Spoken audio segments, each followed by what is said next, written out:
A fetus is not a baby and does not deserve full constitutional protections. The scientific consensus for when life begins is fertilization. Taking care of your baby and neglect is very different than murdering your baby. That doesn't give her the right to kill her baby. The Constitution doesn't say that babies get rights as personhood. Using religion to justify a pro-life argument is unconstitutional. That's so if all that I there was a want. source that said human life begins at fertilization, would you be pro-life? You have every right to not believe in God, but you do not have the right to act as God and decide who lives or dies. No matter how you argue it, you're still going to be coming from someone's worldview and someone's morality. Now we go according to the history and tradition standard. Republicans are pro-birth, not pro-life. I really didn't care if somebody was on the left or the right. 75 to 80% of couples will choose to go the hospice route because this was a baby they were planning on having. So if you got cancer, should I just kill you now because you're gonna die? You might die. Science can be wrong. The doctors can be wrong.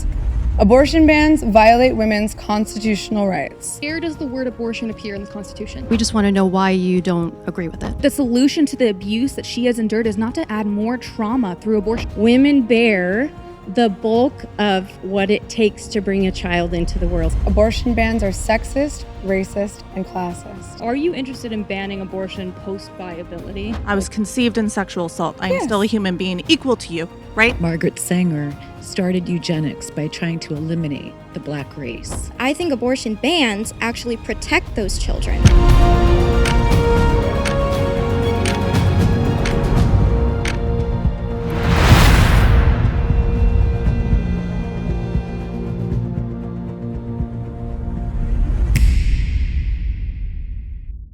Hi everyone, welcome to the Dr. Daff Show. I'm your host, Dr. Michelle Daff. Today I'm sitting here with one pro-choice woman, Naima, with 20 pro-life women.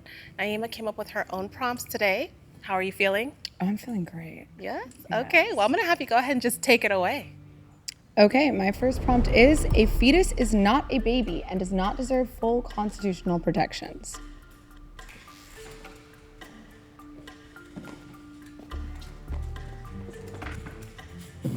I'm Noelle. I'm Maya. I'm Shayla. I'm Yasmin. Okay, hi ladies. So I chose this prompt mainly because of the kind of equal protections movement that's been going on in pro-life circles, this belief that a fetus is the same as a human that has already been born. I disagree with that, and I don't believe that they deserve full protections under the law. So I think we need to clarify a little bit. As a pro-lifer, I don't believe that a fetus is valuable because they're a baby. I believe they're valuable because they are an innocent human being.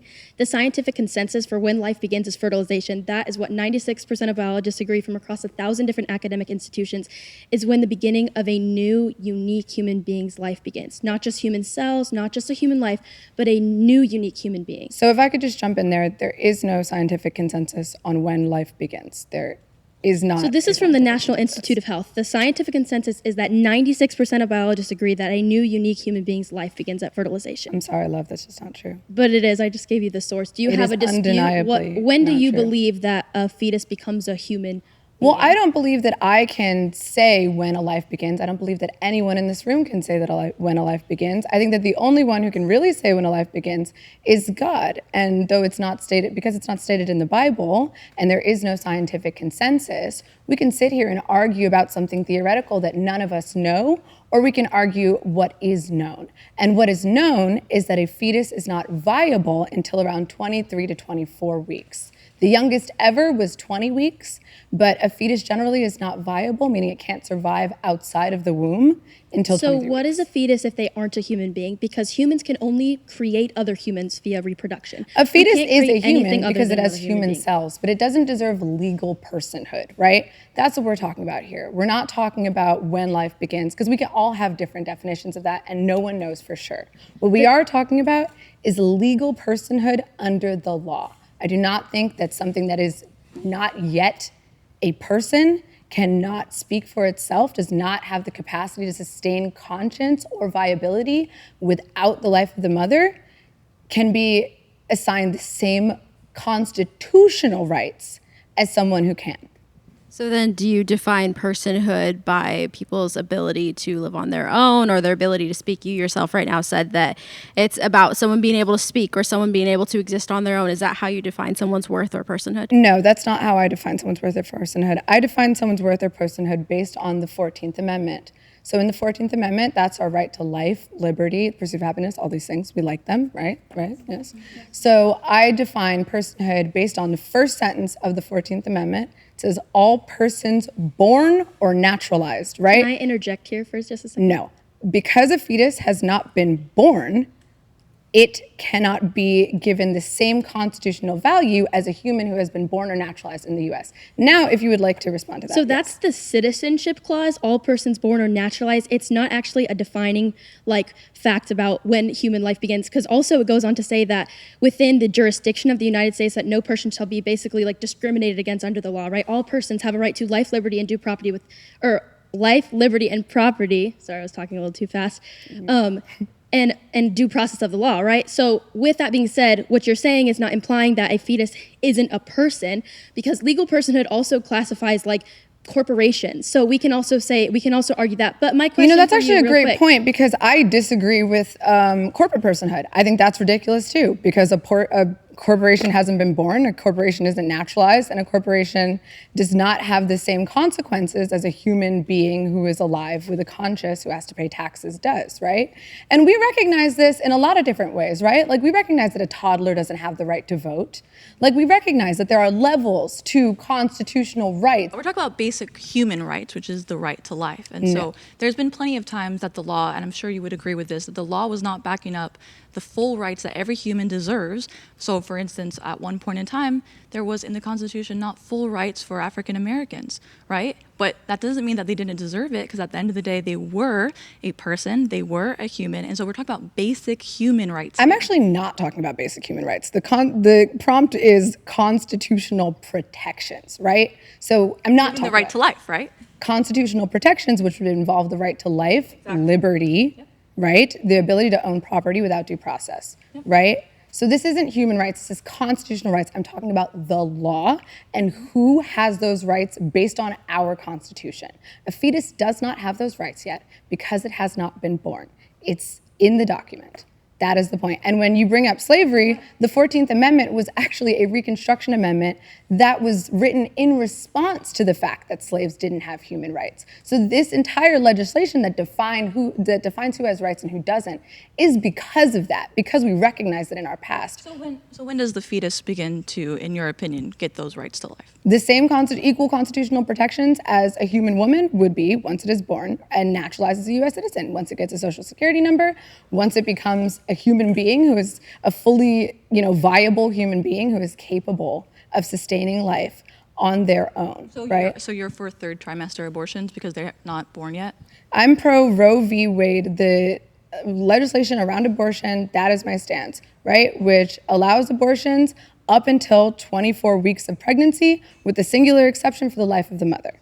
Just so everyone knows my stance. So if viability is your point, then why is that? Why is that when a baby can survive on its own, why is it that then their life is protected, but then when a baby still needs assistance to function, to develop, why is their life not protected? Because then if you're saying it's solely because of what the baby can do or what the baby can't do, that falls into a really slippery slope with a lot of individuals who cannot take care of themselves, who need caregivers, who don't have the ability to speak, who have other impairments. That's actually a great question. So the reason why we define it based on viability is at 24 weeks, most people who are pregnant will know that they are pregnant, will have gotten an opportunity to get an abortion if they want that care, right? But the reason why we define it at viability is because up until that point, you're basically having to choose between a mother's ability to choose what she wants for her body and the fetus's, presumed right to life, right? Well, but if you want me to answer your question, sure. Thank you. So, but after 24 weeks, you no longer have to make that choice, right? Once it's viable and it can be removed from the womb, right, and sustain life on its own, then you don't have to choose between the mother and the fetus. But as it stands right now, before viability, if a woman wants to have an abortion, she can't do that, and that's not acceptable. So you brought up, between the mother and the child. Well, even after the baby is born, parents can still be charged with neglect laws. The parent is still in charge of taking care of their baby because that is their baby. Absolutely, which is a great reason why women should have the right to choose whether or not they want to have Taking that baby. care of your baby and neglect is very different than murdering your baby. Well, it's not murdering though, because you don't know when life begins. Nobody does. Can you define murder? Okay, yes. I mean, in my opinion, and based on the law, murder is the intentional killing of a human being. Yes. The scientific consensus that a baby in the womb is a human being. I know you keep harping on that, but again, well, do you agree that a fetus is a human being? And everyone will see that there is not a scientific consensus. Do you agree that a fetus is a human being? I don't believe it's a fully developed human being. It is a human being in the process. It's a stage of development, right? Just like a child, a baby, an adult, a fetus is a stage of development. Sure. So I'm glad you know that. I just wanted to interject and ask a question. Do you believe that mothers have a unique moral duty to their children?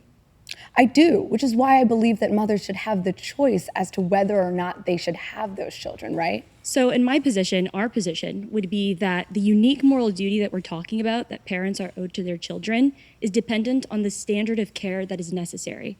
So the reason why we're talking about viability or a newborn is because we understand, just like you understand, when a newborn is born, the mother is not the exclusive, uniquely dependent.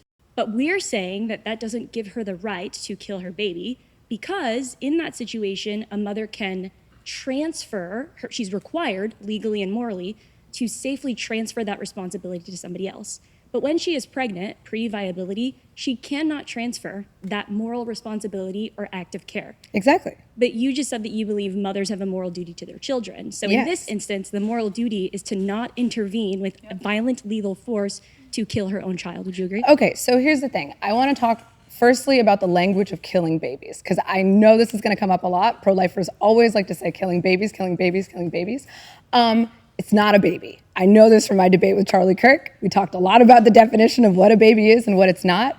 A baby specifically means post-birth. So if you want to say killing a fetus, that's fine, but killing a baby is scientifically incorrect. So I would appreciate it if we don't use that language. Right now, you just said that a fetus is a human being, correct? But it's not a baby, right? If we're recognizing the stages of fetal development, I agree and if with we're recognizing the stages of life development, then saying killing a baby is different than saying killing a fetus. But we're saying it's and the killing a reason why you human use being. that language is to evoke an emotional response in the viewer. I think that's really right? When it's uncharitable. actually disingenuous because that's not what it means. But that's not what we're saying. We're saying that it's killing a human being, which you agree that it is a human being. It's a stage of development. So killing a fetus is killing a human being. And by your definition, that is murder because Well, you're I killing don't a think human abortion is murder at all, actually. I mean, I think before viability, I don't believe abortion is murder because, again, I don't believe that we know exactly when life begins in the stages of fetal development. But what I do know is that, and depending on what stage you are in a pregnancy, you don't even know if your pregnancy is viable, right? So you can't assume that it's going to live because it could be ectopic, right? It could be a non-viable pregnancy. It could be a fatal fetal anomaly. You can't say for certain at every stage of pregnancy that it is going to become a viable baby at some point. But the reason why I don't believe abortion is murder up until 24 weeks is because I don't yet know that it's alive. So that's you can't say that something is murder if it's not alive yet. Well, the fetus is alive, and I know that you think that we don't have a consensus on when life begins, but the fetus does, the zygote actually, even at the earliest stages of human life, it metabolizes nutrients, it develops, A it zygote is a grows. singular cell. It's a singular cell that is totipotent is the term. So the entire genotype is oriented towards being able to, in its own it can self-sustain itself in the sense that it doesn't need outside instructions to do what it's about to do. And it's going to rapidly But it does need outside develop. nutrients, right? It cannot sustain It life. needs the on its nutrients own. of the mother, It's which not takes yet me an back to independent what organism. I feel like you didn't answer earlier. Even a baby does. But it That's can't not a good argument. provide, it cannot sustain life in any capacity without being inside of the mother's womb. She is providing nutrients, right? Because that's its natural habitat. If you look at a human who is older, its natural habitat is needing oxygen. Yes, it's but needing it can certain foods. That's breathe its natural on habitat. its own, right? It has a lung. It has lungs that work. Actually, that's an interesting point. Let's talk about the difference between an elder person and a fetus, right? An elder person, although they might need assistance in doing things, right? They can still breathe on their own. They can still put food from their mouth to their stomach and digest that nutrients on their own, right? Although they might need assistance in doing all these things, right? When they poop, they can poop on their own. Their body is still functional. Even though it needs assistance, they are still an independent organism. And anyone can provide that assistance, But right? it's similar It doesn't to a just baby, have to though. be- A baby still breathes on its own. Yes. Its heartbeat moves Exactly. on its own. It is similar to a baby, but it's not similar to a fetus. That's the point. I was just gonna say that you still haven't. You said that it's that it's not a baby at all. But not. at the end of the day, the Constitution doesn't say that babies get rights. It says personhood, and so if it's a life and if it's a human, No, a baby that is does a person. have legal personhood. Yes. Okay, so then it's a person. So then it should have full No, constitutional a baby rights. has personhood, right? So the prompt is a fetus is not a baby, yes, so a it doesn't- baby has legal personhood. A baby has constitutional rights, a social security number, and the needs that a baby has. So does a the social care- security number make someone a person? What makes someone a person? No, a social security number does not make someone a person, but under the definition, But I want to know. I want to know for you. But here's what the thing: makes we're what not makes it a talking person? about personal morality. I don't care when you think life begins. I I've never don't said. care- I actually We're only haven't given talking mine. about science. I'm Do you asking wanna- you do you because wanna of your answer? yeah. We're So not your talking prompt about- was a fetus is not a baby, therefore it doesn't get full constitutional rights. Yes. So in the Constitution it says person. So I'm asking, what makes someone a person? I want to So know. based from you. on the constitutional definition, it is someone who is born or naturalized in the U.S. gets full constitutional rights under our laws, right? It has not been born yet, so it does not deserve those full But that goes back to constitutional my rights. point. We don't always just go off of what the law says when it says who We gets do rights go and off the who law, don't. Wait, what the law says when I- it comes to the constitutional rights. But of sometimes the law is individual, not. Yes, and that's why we're here today, actually advocating for life, because we believe right now the law is not federally backing up that even the preborn are alive, they are a person. So therefore, they should get the full constitutional rights, the right to life. But that And would just be like, great Just at one if point you in can time, just, like- women didn't get the full rights to vote. Just like at one point in time, African Americans didn't have the full right to freedom. We're saying we're advocating here today because the preborn don't get the full right to life that they should have. But right, the issue though is that the preborn's right to life infringes on the mother's right to So, liberty. as a mom- Hold on, pause. Let me respond to her, and then you are welcome to go. So the issue is that women having the right to vote doesn't take away the right to vote from men, right? Black people not being slaves doesn't mean white people are now slaves. White people were offended, plenty of them, because they weren't able to own slaves. And the law says it doesn't matter what you want to do necessarily. It matters if do they have value. Okay, And the they did point that have I'm making value, is not so whether it or not doesn't someone matter. was inconvenienced. The point that I'm making is that black people having freedom doesn't infringe upon anyone else's constitutional rights. But a fetus having That's the same argument we're making is that it does infringe. Abortion does infringe on the constitutional rights that a child should have because they're a person. And all Exactly. So persons what we're doing should right have the now right to is life. choosing between the constitutional rights of a born and naturalized human being who is conscious, who does have needs, who does feel pain, and a clump of cells. Okay, so that is really, not, really they're quick. not equal. Bodily autonomy doesn't extend to intentionally ending the life of another innocent person. And I would love to just hear your perspective on how does the Constitution even infer a right to abortion? Because that's part of the reason that abortion, like Roe v. Wade, was even overturned in the first place, is because the Supreme Court decided that a right has to be rooted deeply in this nation's history as well as what we practice. So when the 14th Amendment was ratified in 1868, abortion was widely restricted across the states. So they determined that it's not a right because in the Constitution, it's not inferred as a right, and that's why Roe v. Wade was overturned with Dobbs v. Jackson. So my question for you is, number one, you still haven't proven how a fetus isn't a human being, and also, number two, how does a child's natural, age-appropriate stage in development and dependency on their parent give us a right to end their life? I'm sorry, can you repeat one of those questions? I'll just say what I said at the end. So how does a child's natural, age-appropriate dependency on their parent give us a right to kill them? Because, right, parents have an obligation to protect their children, not intentionally kill them, and abortion intentionally kills a innocent fetus, human being, whatever you want to call it. It is the liberty of a woman to decide what happens with her body. That is in the Constitution 1000%. Everyone gets that right, and everyone should always have that right. And if you have to choose between something that she is sustaining, a life that only she can sustain, and her life, I believe that her life takes constitutional precedent.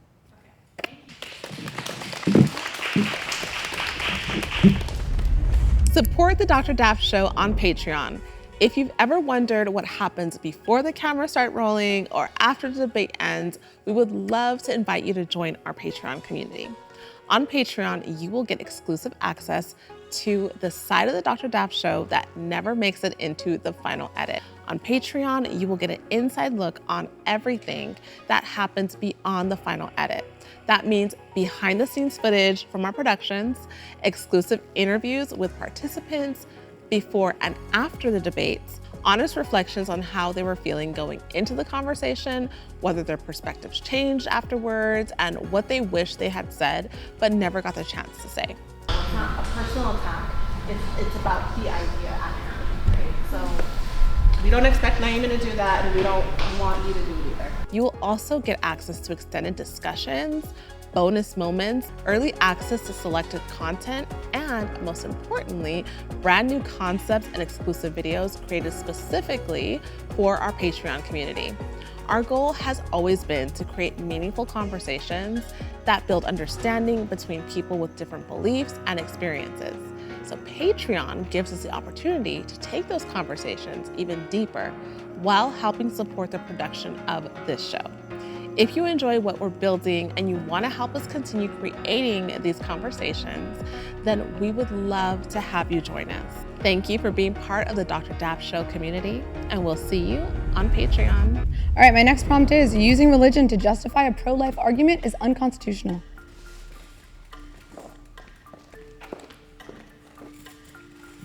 Hello, ladies. I'm Naima. I'm Savannah. I'm Rochelle. I'm Julia Kate. Hi, I'm Maddie. Hi, I'm Aniela. Okay, you guys, so for this prompt, I realized after I submitted it that it was not as clear as I wanted to be. So let me make something perfectly clear. I am not here to attack whatever your faith is, whatever you believe in your life, and however it, dictates how you move in the world. That is absolutely your right. What I have an issue with is using religion to justify legislative decisions, because that's when it becomes about other people having to follow your religion. If you have a personal belief that dictates how you move, that is absolutely your right, but just don't make it my issue, is my thing. So where does it say that in the Constitution? In the First Amendment. And can you explain to me what that says? Okay. That'd be great. Yeah, for sure. All right. Congress shall make no law respecting an establishment of religion or prohibiting the free exercise of religion. Perfect. And so my thought to that is that abortion is first and foremost a human rights issue. Abortion is actually the greatest human rights issue of our time because it is the killing of an innocent human being. And so you don't need religion in order to justify it, but I will say religion is compatible with it. So I think there are some things that we can agree morally are wrong. Killing, stealing, and abortion is killing. And so I don't really understand how you think the Constitution would. Well, okay. But so what? That's your personal belief based on your religious framework. Now justify it secularly. And if God's on your side, that should be right. So it's not based on religious framework. Are there certain things that we can come to by natural law? By natural law? Yeah, so can we agree that stealing is wrong, that murdering an innocent human being is wrong? Yeah, for sure. So then, would you say that, does someone else want to go maybe and take that? Sorry. I'll take it over. I just have a clarifying question, Naima. For sure. Are you claiming that an American law is only constitutional if it serves a secular interest? It doesn't have to serve a secular interest, but it cannot be written on the basis of serving a religious interest, right? Okay, are you aware of the 2022 landmark decision Kennedy v. Birmingham, which ruled that the Establishment Clause must be interpreted by the Founding Fathers' original intentions and historical practices? So in order to interpret the Establishment Clause, we have to look at what our Founding Fathers originally intended. And they justified the Constitution itself by religion. We cannot separate the architecture of American liberty by destroying the Judeo-Christian foundation that built it. Just because they believed in God does not mean that the Constitution itself was entirely justified by religion. John Adams said that the Constitution was written for religious and moral people. You got to let me talk. Thank you. So religious and moral, again, that would not include just solely religious people. But the issue that we're running into here is that if your government and the laws therein are based solely upon religious principles, this is no longer a democracy, but a theocracy. And theocracy sucks even for those who are of the religious in-group, it is a horrible system of government, right? Just like nobody wants to live in a dictatorship. So you can't base your laws in this country around religion. And I might argue, as a religious person, part of the reason why that law was established, the First Amendment in the Bill of Rights, is because it infringes on everyone's religious freedom, because not every Christian, believes exactly the same way. My mother is a Christian and she disagrees with all of you, right? So you can't just base your laws solely on religion. If that's how you establish your belief system and your framework, by all means. May I respond? Absolutely. Okay, so currently, by the Supreme Court's ruling, the standard is the historical practices and original intentions of the Founding Fathers. Our Founding Fathers did not create a theocracy. In fact, they wanted to declare independence from England, which had its own church. And when we think about separation of church and state, which has been widely misconstrued, it is actually to keep government overreach out of faith, not to keep biblical morality out of public policy. And I just want to ask one question. I would disagree with that. So, I want to know why. The first Congress that wrote and approved the First Amendment with the Establishment Clause, the very next day, that Congress instituted a national day of prayer and thanksgiving. Did they just violate their own law? I'm sorry, you're talking about Thanksgiving, the national holiday? No, they instituted a national day of prayer and thanksgiving to God, the God of Abraham, Isaac, and Jacob, not just some vague notion of religious inclusivity, but the God of the Bible. And when our founders wrote the right to life, liberty, and the pursuit of happiness, the right to life is first because it is the supreme prerequisite to all the other rights. You can't have happiness, any of these things, if you're not first alive. And the point is, the Declaration of Independence is on one premise. Our rights do not come from a politician, a bureaucratic state, but they are a sacred endowment from our Creator. And that's the thing. You said nobody knows when life begins. But they're a sacred endowment from your Creator, right? I don't believe in your Creator, and you cannot force your Creator onto me until I want to accept your Creator. That is the point of I disagree with the whole premise of we keep politics out of religion and not religion out of politics. I don't think there's a way to divorce those two things, right? If you want to have a country in which everyone is allowed to worship their God the way that they want to, you cannot create legislation that affects everyone based upon your God. If that's where your personal belief comes from, that's great. But you have to be able to justify it secularly. And I see that you want to speak. What's up? Yes, hey. So I'm just wondering, was your prompt, is it based in the Lemon Test that was created by the Supreme Court in 1971? No. Okay, because when I heard about your prompt, it made me think of the Lemon Test where, they scrutinize every potential law to make sure that it can stand separately from any sort of religious motivation. And as Julia Kate mentioned, in 2022, the Supreme Court ruled that that is legally dead. And they put forth the standard, which Julia Kate mentioned, which is the historical and traditions standard, which not only says it's constitutional to come from a religious motivation, but it's actually encouraged. I know. I disagree with that ruling, just like I disagree with Dobbs. Yeah, so one thing I'll add. Well, here, I'm sorry, I cut you off. Do you want to finish and then I'll let you go? Okay. So you're asking, your whole premise was, is it constitutional? Well, according to the 2022 ruling that the Lemon Test is legally dead, and now we go according to the history and tradition standard, it is absolutely constitutional and encouraged again for someone to come with religious motivation. George Washington, in his farewell address, he said, we cannot have a good society or good government without the two pillars of religion and morality. And when you look at the beliefs and ideas of the Founding Fathers, they communicated this. And that's one of the checklists with the history and tradition standard, that they want to look at what was in the heads of the Founding Fathers when they created the Constitution. Also, what was, another example, Supreme Court Justice James Wilson, I believe his name is, around the Constitution, in a case, he used Psalm 139 from the Bible to talk about the value of a human life if it was not constitutional. I know, I disagree with that. And I mean, there's been lots of interpretations of the Supreme Court on the constitutionality of certain things that I fundamentally disagree with. I mean, Plessy v. Ferguson, you know, the Supreme Court case that made segregation like constitutional, we all now can agree was a horrible ruling. I hope we can agree, right? So there's lots of Supreme Court rulings that I don't necessarily personally agree with and is not how I would interpret the Constitution, which is the point of the prompt, right? What do you think about the civil rights? It was her turn.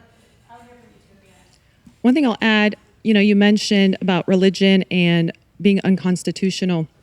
Those two words kind of stood out to me. And I think someone else mentioned here that the pro-life position is not dependent on religion. Exactly. It is complementary. But I would also add that, and I know we talked a little bit about this in the previous prompt, but science and embryology, like people a lot smarter than me, embryologists, majority of them, like 96% of them actually have said when life begins. 96% when life begins is coming up a lot. I wonder where we're getting that. You can look it up on Is that Charlotte Lotzier? Who came up with that one?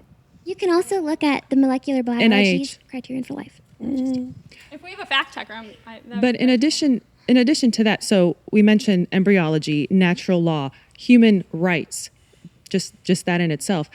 But when I look at a couple other people that brought their faith to the table, in a sense, I think of MLK, right? A Baptist preacher that brought his faith to the table when he talked about the civil rights movement. Would we now look at the civil rights movement and say that was unconstitutional because he brought his faith to the table or in the public square? Actually, I would say MLK is a great example of exactly what I want the pro-life movement to do, right? His personal beliefs, his motivations are based in his faith, right? And he was vocal about that. But he was still able to create a secular argument that justified his positions based on the Constitution, natural law, and that is what I'm asking the pro-life movement to do, right? And our secular argument is that all human life begins at fertilization. I know that's your secular argument, but that's not a scientific, objective fact yet. It is. By molecular biology's criterion for determining life, whether something is alive or not, a zygote from the moment of fertilization meets all of the criterion. It has to do with cellular production. They have homostasis. They respond to external stimuli. A zygote is a single cell, Diva. Yes, It hasn't even been implanted in the womb But it yet. knows how to implant without anything No, baby, else. it could still be ectopic. It doesn't know how to implant. And do you know that they get stuck to the fallopian tubes all the time? May I just finish my sentence? And Sure. the floor is yours. Do you know that at the moment of fertilization, everything is ultimately established, from its biological sex to its hair color, to its eye color, to its height, to even the fingerprint that it's going to have. It is not potential life. It is life with potential. And a woman has the choice to not engage in intercourse, but she does not have the choice to murder her child because it is inconvenient to her. Well, first of all, not every woman has the choice not to engage in intercourse, as we'll get into rape, because that is a big part of this. But my point to that is, a zygote at the time of fertilization has not yet been implanted in the womb. It could still be an ectopic pregnancy. It could be a non-viable pregnancy. There are fatal fetal anomalies. You cannot say from the moment of conception, 100%, there will be a human life. So can we go back to religion for a second? Yeah. So I think that, like, I appreciate the secular arguments much more, but my issue and my fear is that Christian nationalism, specifically on this issue, is allowing for people to give up their fundamental right to practice their religion the way that they want to, including Christians, because you don't all agree on exactly how your religion should be practiced. So your government should not be making legislation based on religion, because that's not necessarily your beliefs, that's that person's belief. Naima, can I ask you a question? Yes. So, as we've been talking about, in 2022, the standard is now the history and traditions standard. And so religious motivation is encouraged, but it cannot violate the Establishment Clause in the First Amendment. But it which we inherently know, will. if I can just finish, there's three things they look at. One, is this establishing like a Church of England? We don't want that here. Two, is this causing excessive government entanglement with the church? Three, is this inhibiting or advancing religion? Can you please tell me how pro-life laws do that, because I cannot see that, because as a Christian, my work with pro-life, 99% of the time with Baby Life Begins, I don't quote one Bible verse. Exactly, which is as you should. Yes, and so that's what I'm saying. I quote the science and the facts. Which and so is it as you sounds, should. again, unless you can tell me it's violating one of those three, the Establishment Clause of the First Amendment, the pro-life position again is completely constitutional, in line with the history and tradition standard. So, my love, what you just described is not unconstitutional because you're backing it with science. That's all that I'm asking. That's all that I'm asking, is that it be justified with secular morality and scientific data, and not, oh, my God said it's a murder, so therefore I'm going to create these laws that everyone now has to follow. That's all that I want. If there was a source that said human life begins at fertilization,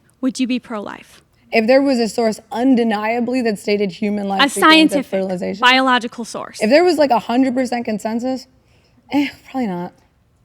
Why? Why not? Why wouldn't I be? Honestly, because of the results of pro-life legislation. If we look at the world post-Dobbs, right? If we look at the past 4 years and what it has meant, infant mortality has increased by 5.6% in states with complete and total abortion bans, which is even higher for women of color. The rate of women who have been forced to carry non-viable pregnancies, which are stillbirths, right, to term, has increased exponentially. In the states in which there is no exception for rape or incest, there have been 65,000 women who have become pregnant through rape, right?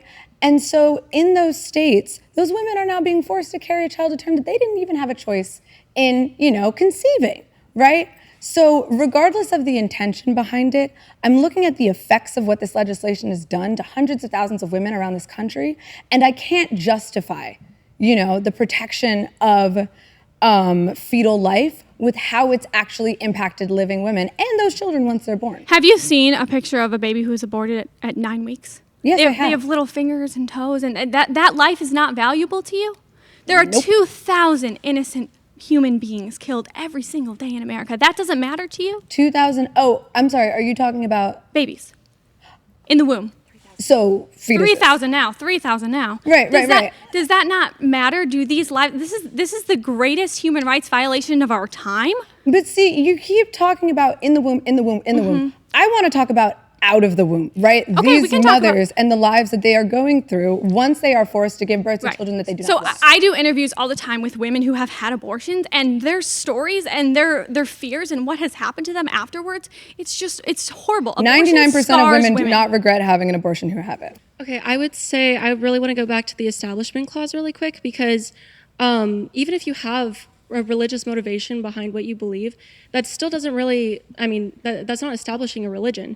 So there'd be a difference between, saying that we believe that it's murder because God says so, or murder is wrong, something along those lines. That wouldn't be an establishment of religion. If we established an abortion ban, that wouldn't require you to specifically be a Christian or specifically be a part of a religion. Exactly, but now you have to follow your religious beliefs, even if you're not a Christian. That's the point. If you establish an abortion ban solely and specifically on the basis of my God told me that this is what is right and this is what should be, then now everyone who lives in that state with that abortion ban has to follow the rules of your God, regardless of whether or not they're a Christian. So that's my issue. I would say no matter how you argue it, you're still going to be coming from someone's worldview and someone's morality. Absolutely. So come from a secular morality. Don't force your religion onto other people. That's the problem. Yeah, and I would say that most people do come from, I don't actually know of anyone who specifically uses religion to justify a pro-life argument. Really? Yeah. I hear religion used to justify a pro-life argument quite constantly online, and it drives me crazy because I would really just like people to focus on secular ethics, because that's what all of us are held to. But you said even if science said that human life begins at fertilization, you wouldn't be pro-life. Yeah, because I'm also looking at the impacts of what pro-life legislation has done to women, and I don't fuck with it. You have every right to not believe in God, but you do not have the right to act as God and decide who lives or dies. Neither does the government, which is why they fucking shouldn't.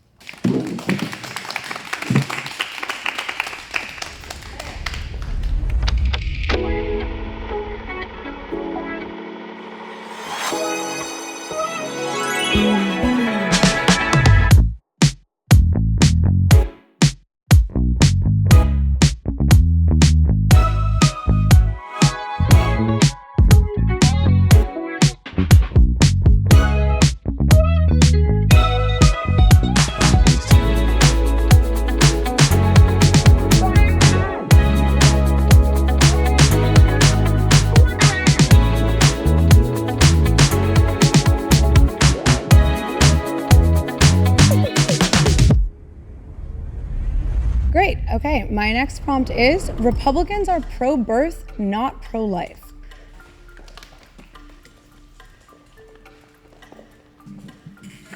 Hi, Naima. I'm Danielle. Hi, I'm Nevaeh Souza. I'm Heather Lawless. Hi, I'm Eve. Hi, Eve. And all of you, sorry, this is the last name I heard. Okay, so my point, Republicans are pro-birth and not pro-life. I don't think to be a pro-lifer, you have to be part of a particular party. Let's establish that first. I know that there are Democrats who are pro-life, right? I know that there's Republicans, MAGA, Nazis, all kind of people. But I do think that specifically the Republican Party, which has kind of claimed an identity of being pro-life, the vast majority of, conservative representatives in government claim to be pro-life, have not followed through on that belief based on the legislation that they've created, not only around abortion, but around pretty much every issue. So I'd love to hear you guys' thoughts about that. Okay, I can go first. Hi, Naima. Hi. So I know when I was wrestling with abortion personally in my life, I really didn't care if somebody was on the left or the right when I was dealing with that. I know that I was broke. I was scared. I was unmarried. I felt so alone. I think the biggest thing, we brought up religion, but I think the biggest thing that I didn't know is 2 Timothy, where he says, God has not given us a spirit of fear, but of power, love, and a sound mind. I wish I would have known at the time.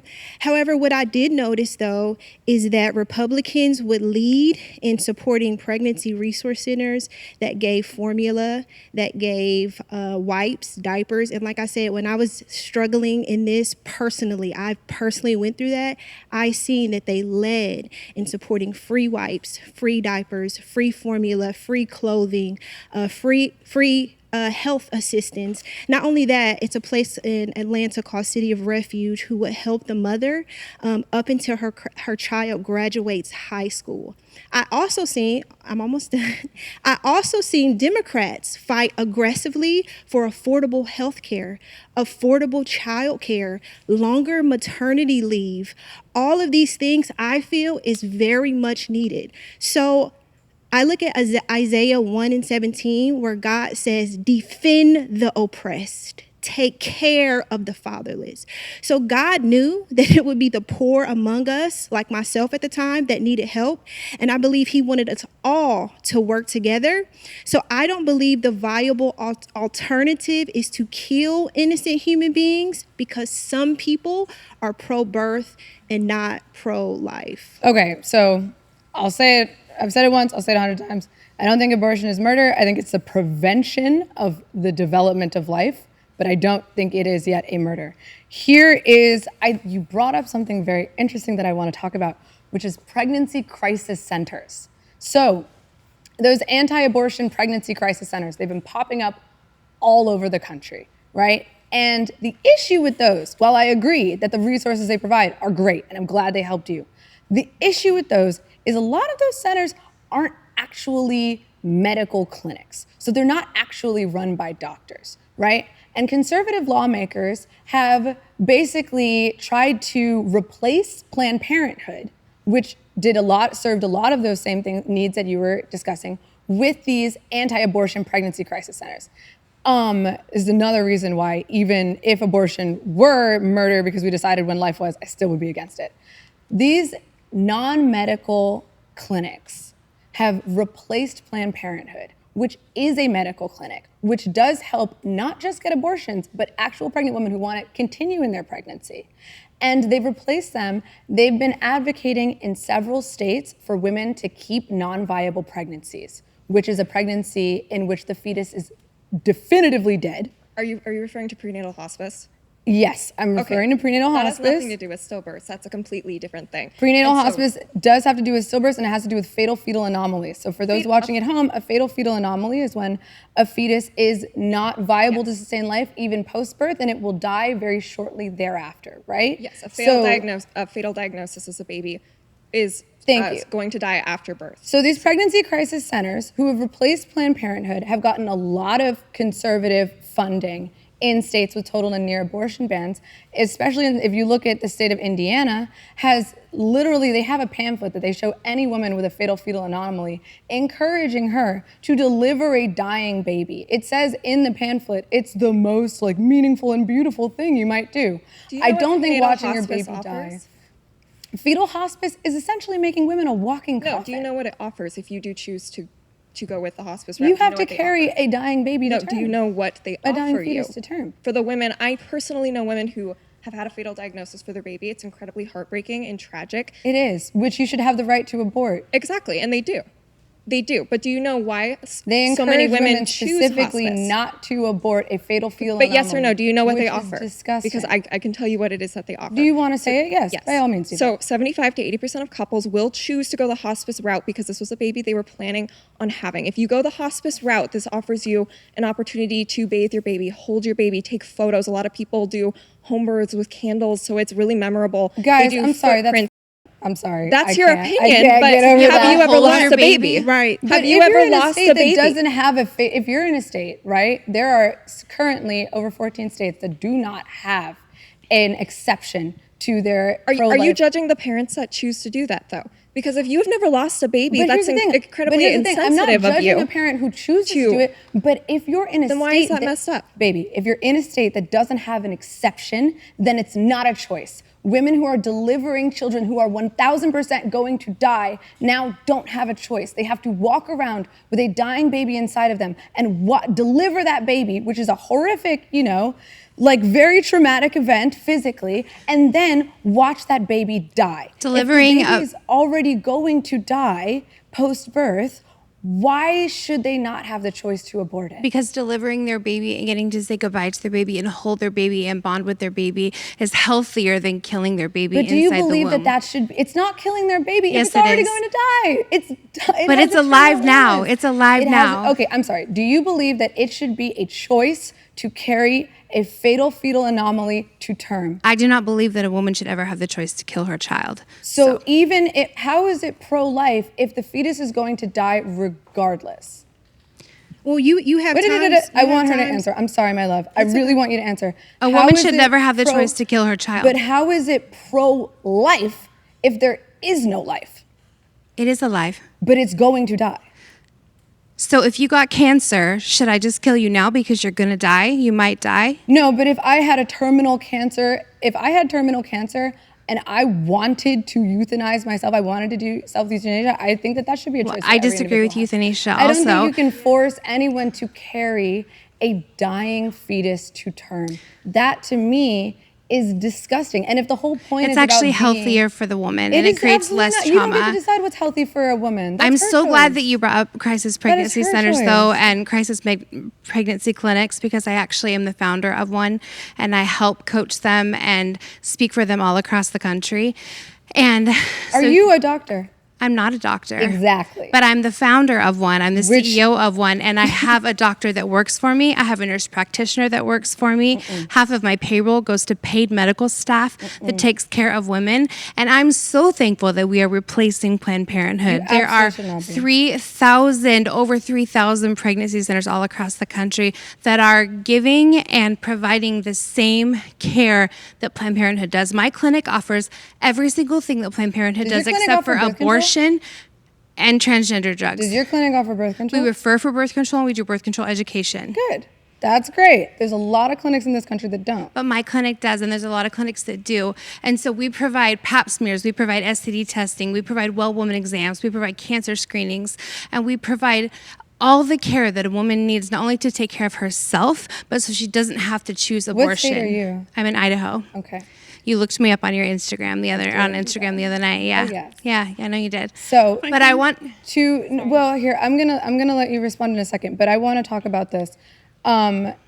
I'm sorry because I'm really caught on the fatal fetal anomaly part of this. Okay. So at your clinic, if a woman comes into your clinic and says, "I would like to seek abortive care because I just found out my baby is developing without a skull and without lungs. Sure. It will not survive outside of the womb, and Sure. I don't want to watch it die." Sure. Do you believe that she should be allowed to get an abortion in that instance? I do not believe a woman should ever be able to kill her child inside the womb. But why?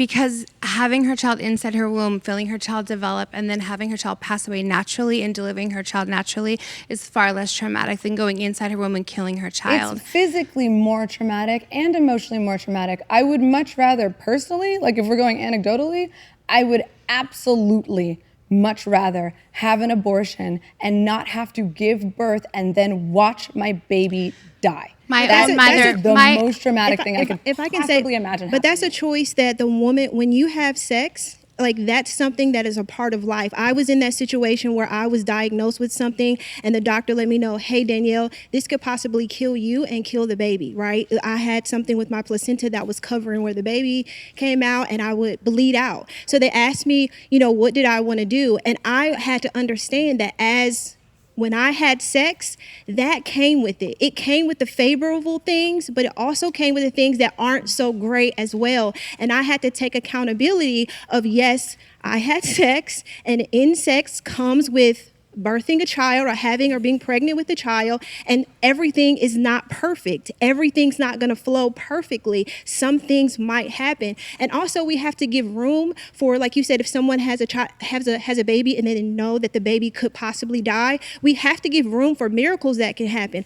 It's like I've been through a lot. Also, I've had a child with her umbilical cord was wrapped around her neck twice. I know. I was a child with an umbilical cord wrapped around. That's not a lethal diagnosis. So aren't we happy? I'm happy that you're sitting right here right now. I'm happy that my baby is at home somewhere acting up. But even saying that, she had the opportunity to say, okay, a miracle is going to happen. So even if the skull is not developing, even though we know the skull is not developing, we have cases where it was healed within the womb. We have cases where I had a friend who had heart surgery. The baby had heart surgery inside the womb. What percentage of cases of fatal fetal anomalies does the baby end up surviving? So if anybody knows the percentage of that, but I don't know. No, we don't.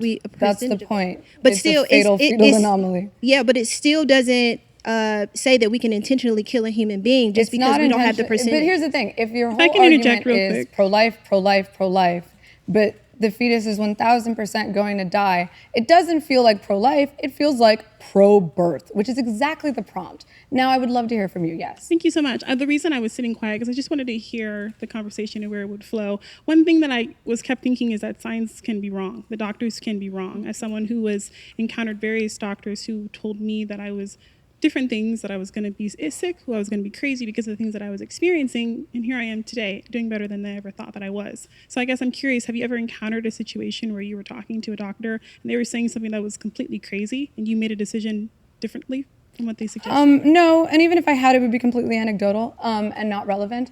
But I mean, I'm saying it's relevant. I feel like scientifically, the medical agreement that humans cannot survive without lungs, I think that's pretty fair. But well, sure, but let's talk about a different. I was actually really wanting to say one. It's my only time I can ask, right? Yeah, sure. What's up? You're saying that you talked about not having a skull, not having lungs, and those different things, but those are not like the only situations when when they believe the fetus is not going to make it, after they're born or different things like that. So the reason I'm curious about why this is like being the focus right now is because there's so many other cases and so many other instances when the fetus should be given an opportunity to be born. Well, we're talking about pro-life, right, versus pro-birth. And I'm trying to point out that there is a hypocrisy in believing that a woman whose fetus is 1,000% going to die when it is born should still be forced to deliver that fetus.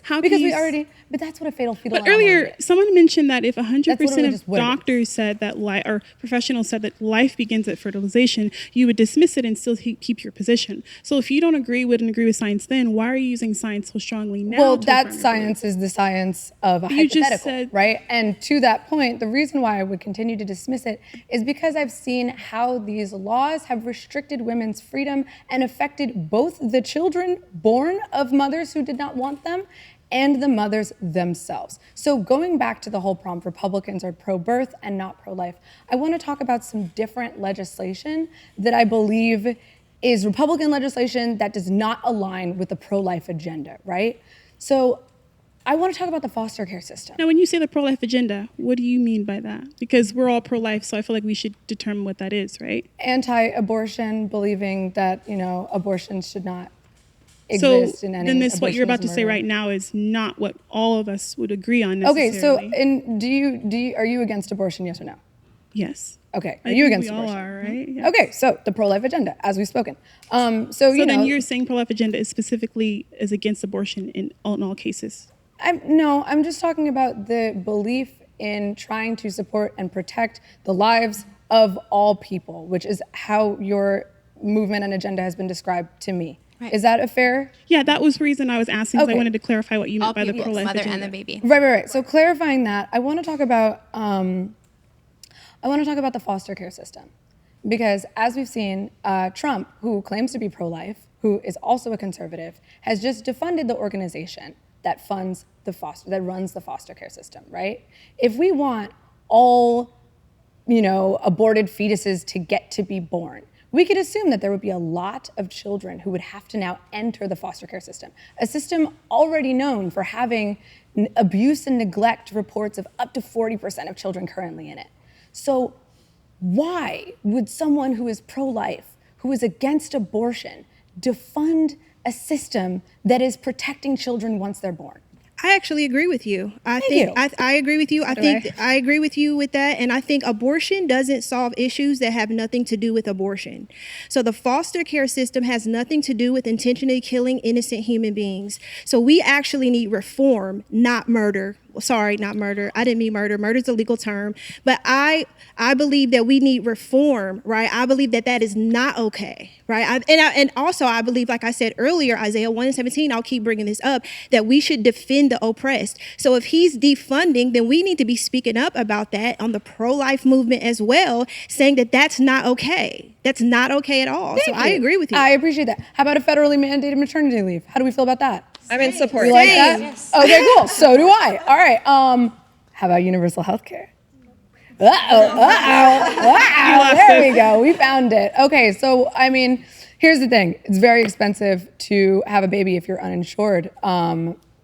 Trump made immediate cuts in the big beautiful bill to roughly $46 billion in healthcare, right? A lot of that healthcare goes to families. If we want to protect life and not just force people to give birth, why wouldn't we be in favor of a more robust healthcare system for all, even those who can't afford it?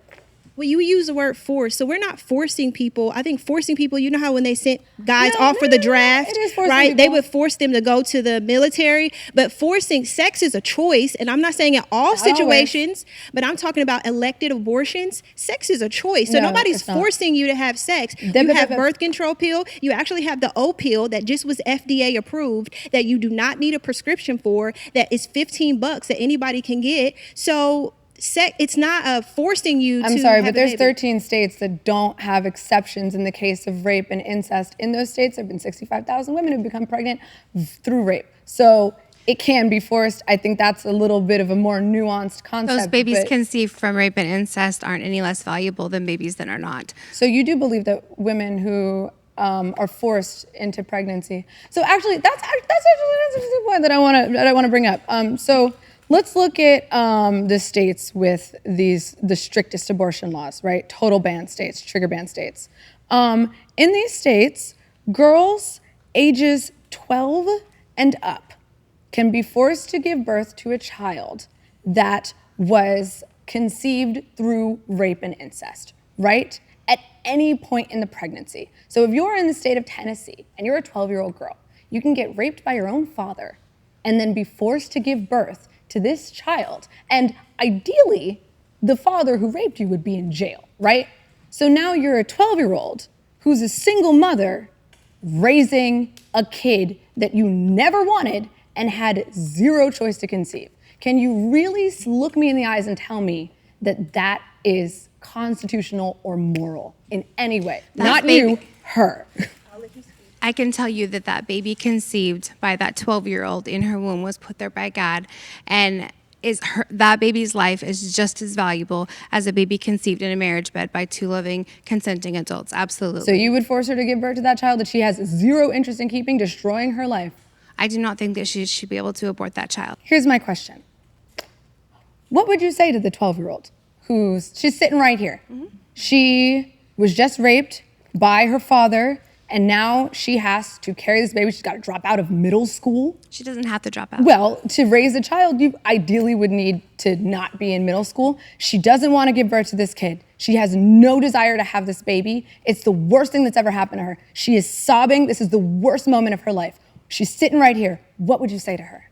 I would tell her that I'm so sorry that that happened to you, and I'm so sorry that your body was violated that way, and I'm so sorry that you're hurting this way, but I can promise you that I'm going to walk with you through this, and you will not be alone, and you will have support, and we will help you to get through this, and we will get through this together, and you will not have to do this alone. Really? Yeah. That's it? There would be more after that, but that's what I'd say to her at first. And she says, I don't want to do this. I don't want to do this. This is not what I want in my life. So if we could bring it back to crisis pregnancy centers just a little bit. Yes. I would like to talk about how, okay, so we can agree that the free resources that they provide are valuable. I would not agree that in every state. I'm sure your crisis pregnancy center that doesn't let rape victims get abortions is great, but no, across the country, I would not say, I mean, a lot of them are run by religious Are you anti-free organizations. resources for women who need them though? I'm not anti-free resources for women who need them, but I am anti those resources replacing medical clinics. Okay, Like if we look at the state of Alabama. If we could go back to Planned Parenthood really quickly. Yes, though, if we 'cause look you at the said state of medical Alabama, clinics. there is one Planned Parenthood in the entire state. But what comparable long-time support does Planned Parenthood offer women? If a pregnant woman goes into a Planned Parenthood and she says, I don't know what to do, I'm in a tough situation, should she be informed on all the resources that are available to her with adoption, with financial aid, with baby supplies, with childcare, with counseling? I mean, look, first of all, only 2 to 4% of families in this country get adoptions. There's very few resources online, but absolutely they should make those resources available. But it should why still doesn't Planned be her Parenthood choice. do that if it's about women's rights and actual true options? Because that's a false choice if you're not offering her actual options. If she comes in, she's like, I'm in a tough situation. You say abortion is the solution. And if you walk out the door and you don't have an abortion, we can't service you. That's not a billable procedure anymore. That is not true. Planned That Parenthood. is. There is an Diva, incentive what's there. the second word of Planned Parenthood? But what do they do if you're pregnant and you don't want an abortion? If you're pregnant and you want an abortion, they But will if you give don't? if you don't, then they'll help you with your pregnancy. How? Yes, it's a medical clinic. How? They don't do they offer- help them? Yes, guys, I'm sorry. Planned Parenthood is a medical clinic that does offer women support throughout a pregnancy, and it also offers women birth control so that we can prevent women from being in this situation. But you just in said the they help first with place. parenthood. How do they help with that? How does Planned Parenthood? Well, I'm not pregnant. My next prompt is, abortion bans violate women's constitutional rights.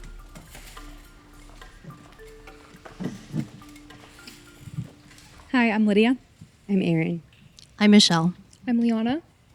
Okay, so my prompt, abortion bans violate women's constitutional rights. Obviously, I'm referring to the 14th Amendment, life, liberty, with due process, right? So that's the rights that I am mainly focused on in this debate. Now, I do believe that a woman has those rights above the rights and the needs of a fetus because a fetus is relying on her body for nutrients and is dependent on her. So her inalienable rights take priority in this circumstance. Do you think a child's dependency on their parents to survive should be a death sentence? Well, here's the thing. A child doesn't simply depend on their parents. While children are more dependent on adults than a full adult like you or me, they're not dependent on one specific person. So if an adult, right, believes I no longer have the capacity to care for this child, they have options. So their freedom and liberty is not being infringed upon. So what about in other countries where there's sadly not adoption, no formula, in remote villages where there's no other breastfeeding moms? If a mother has a newborn, the newborn is solely dependent on her body. Do you think she should be able to kill her newborn since it's solely dependent on her body for survival? I'm sorry, what? In remote countries, sadly, I wish this wasn't the case, but there is a lack of formula, adoption, resources, other breastfeeding moms to take care of babies. If a mother has a newborn baby, the baby is solely dependent on her body, her breast milk to survive. She can't just feed it steak.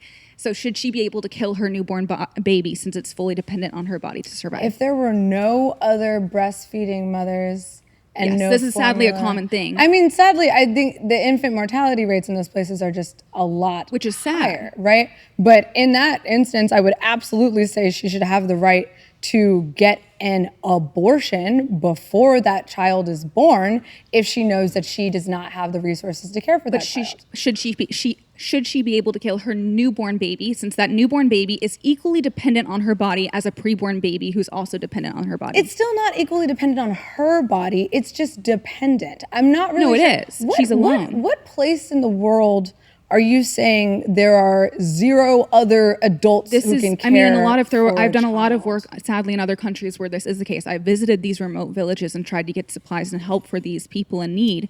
And it is sadly a thing. I mean, even here in America, a mom could get snowed in alone with her newborn baby. By your logic, she should be able to kill her newborn baby since it's fully dependent on her body alone. That's a temporary condition. And so is pregnancy. That's not, well, no, a fetus is permanently incapable of sustaining itself until it is viable, right?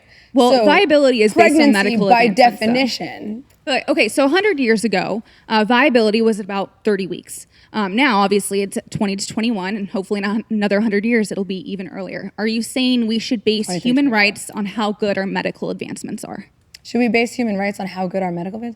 No, Diva, I'm confused about the hypothetical, because if you're in a remote village in which there's zero resources, chances are that child is going to die without you having to specifically that's just she just murder your breastfeeds the child. baby. She takes care of it like. But any if she other doesn't mother have the would. resources, like if she doesn't have any food, then she's not she going to has produce food for any herself, but you breast can't milk. feed a newborn steak, right? Like newborns have to survive off breast milk at least for the first 6 months, and so she is fully the only one that is able to care for this baby. And by your logic, you said if a baby is I'm not really buying this hypothetical. I'm sorry, man. why? But you literally said Because a it's not preborn the baby. country The that we live reason in. why we can kill that preborn human being. That's why it's a hypothetical. No, but it's even reality too. That is a But real let's- situation. Why don't we focus on reality? And why don't It we is focus reality. I mean, those people aren't, like, they don't follow our constitution, right?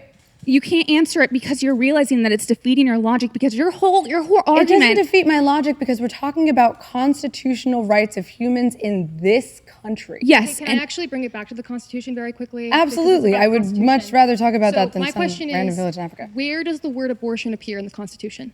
Where does the word? It doesn't. It doesn't. So where are you grounding a right to abortion in the 14th Amendment? In the 14th Amendment, the right to life and liberty. Okay, so why are with you due defining process. life and liberty to mean a right to abortion? Because on the face of it, it seems like life seems to support our position. So why does liberty mean a right to abortion? Like, what are you using to interpret the Constitution? Well, because liberty is what one does with their body, right? That's not a constitutional. You're not interpreting. Yes, the that is what Constitution. freedom. I mean, how do you define What liberty? is what is the role of a judge in your opinion? Would you define liberty to be? Well, a judge is due process, right? No, so a that's judge is not past. due You've process. now passed due process. A yes. judge's role is to interpret the law. Yes, A judge's exactly. role is not to write the law. So Exactly. let me finish. So that here. would be your definition, past the point of due process, right? Your definition of liberty that you posit for this particular, you're interpreting the 14th Amendment.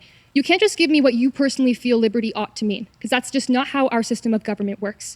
You have to appeal to, as we've talked about in this entire debate, a right that is unenumerated in the Constitution, like the right to abortion. It's an unenumerated right. The word abortion doesn't appear. You're grounding it in the right to liberty. But why should I believe your definition of liberty over anybody else's? So then how do you define liberty? Well, as the Supreme Court determined in its recent Glucksberg decision, or in the 90s, that an unenumerated right has to be deeply rooted in American history and tradition. Okay, so that's you how guys keep going back to that. Because but you're liberty talking about is defined as bodily autonomy. Those are synonyms. it's not defined as bodily autonomy in accordance with the way that the framers understood what the constitutional amendments and rights ought to be interpreted to mean. And applied Well, the to. framers didn't write the 14th Amendment. It's a Reconstruction Amendment. But going back to that, so you're right. We talk about liberty without. If liberty meant at the let's time talk that about that. let me just ask one question. If liberty meant a right to abortion, that at the time that the 14th Amendment was ratified, why is it that 28 out of 37 states had laws banning abortion, 30 out of 38 had laws regulating abortion, and in their statutory language, they used words like unborn child and called abortion a violation of human persons? That's a great question because they want to control women's bodies. So hold on. So They are trying to I restrict don't women's care freedom. what you Yes. do with your body. I support your liberty, but a preborn baby has their own body, their own fingers, their own toes. They deserve their own bodily autonomy the moment their life talk begins. about. Hold on, Naima, because actually they're impacted hold on, women. hold on, Well, I because wanna they're respond talking. to her they're- claim. Okay, You're evading the question. Yeah, they're evading the question because we're talking about legal precedents, Well, no, she and kinda we're talking interrupted about constitutional rulings, and you're just saying that you don't agree with it, which is fine. We just want to know why you don't agree with it. Well, because I believe, and as it is defined in the Constitution, liberty would include bodily autonomy, right? Based on the right. that was the key word, you That's believe. just what it You means. believe. But okay, are you going to let me finish? You asked me a question. Would you like me to answer it?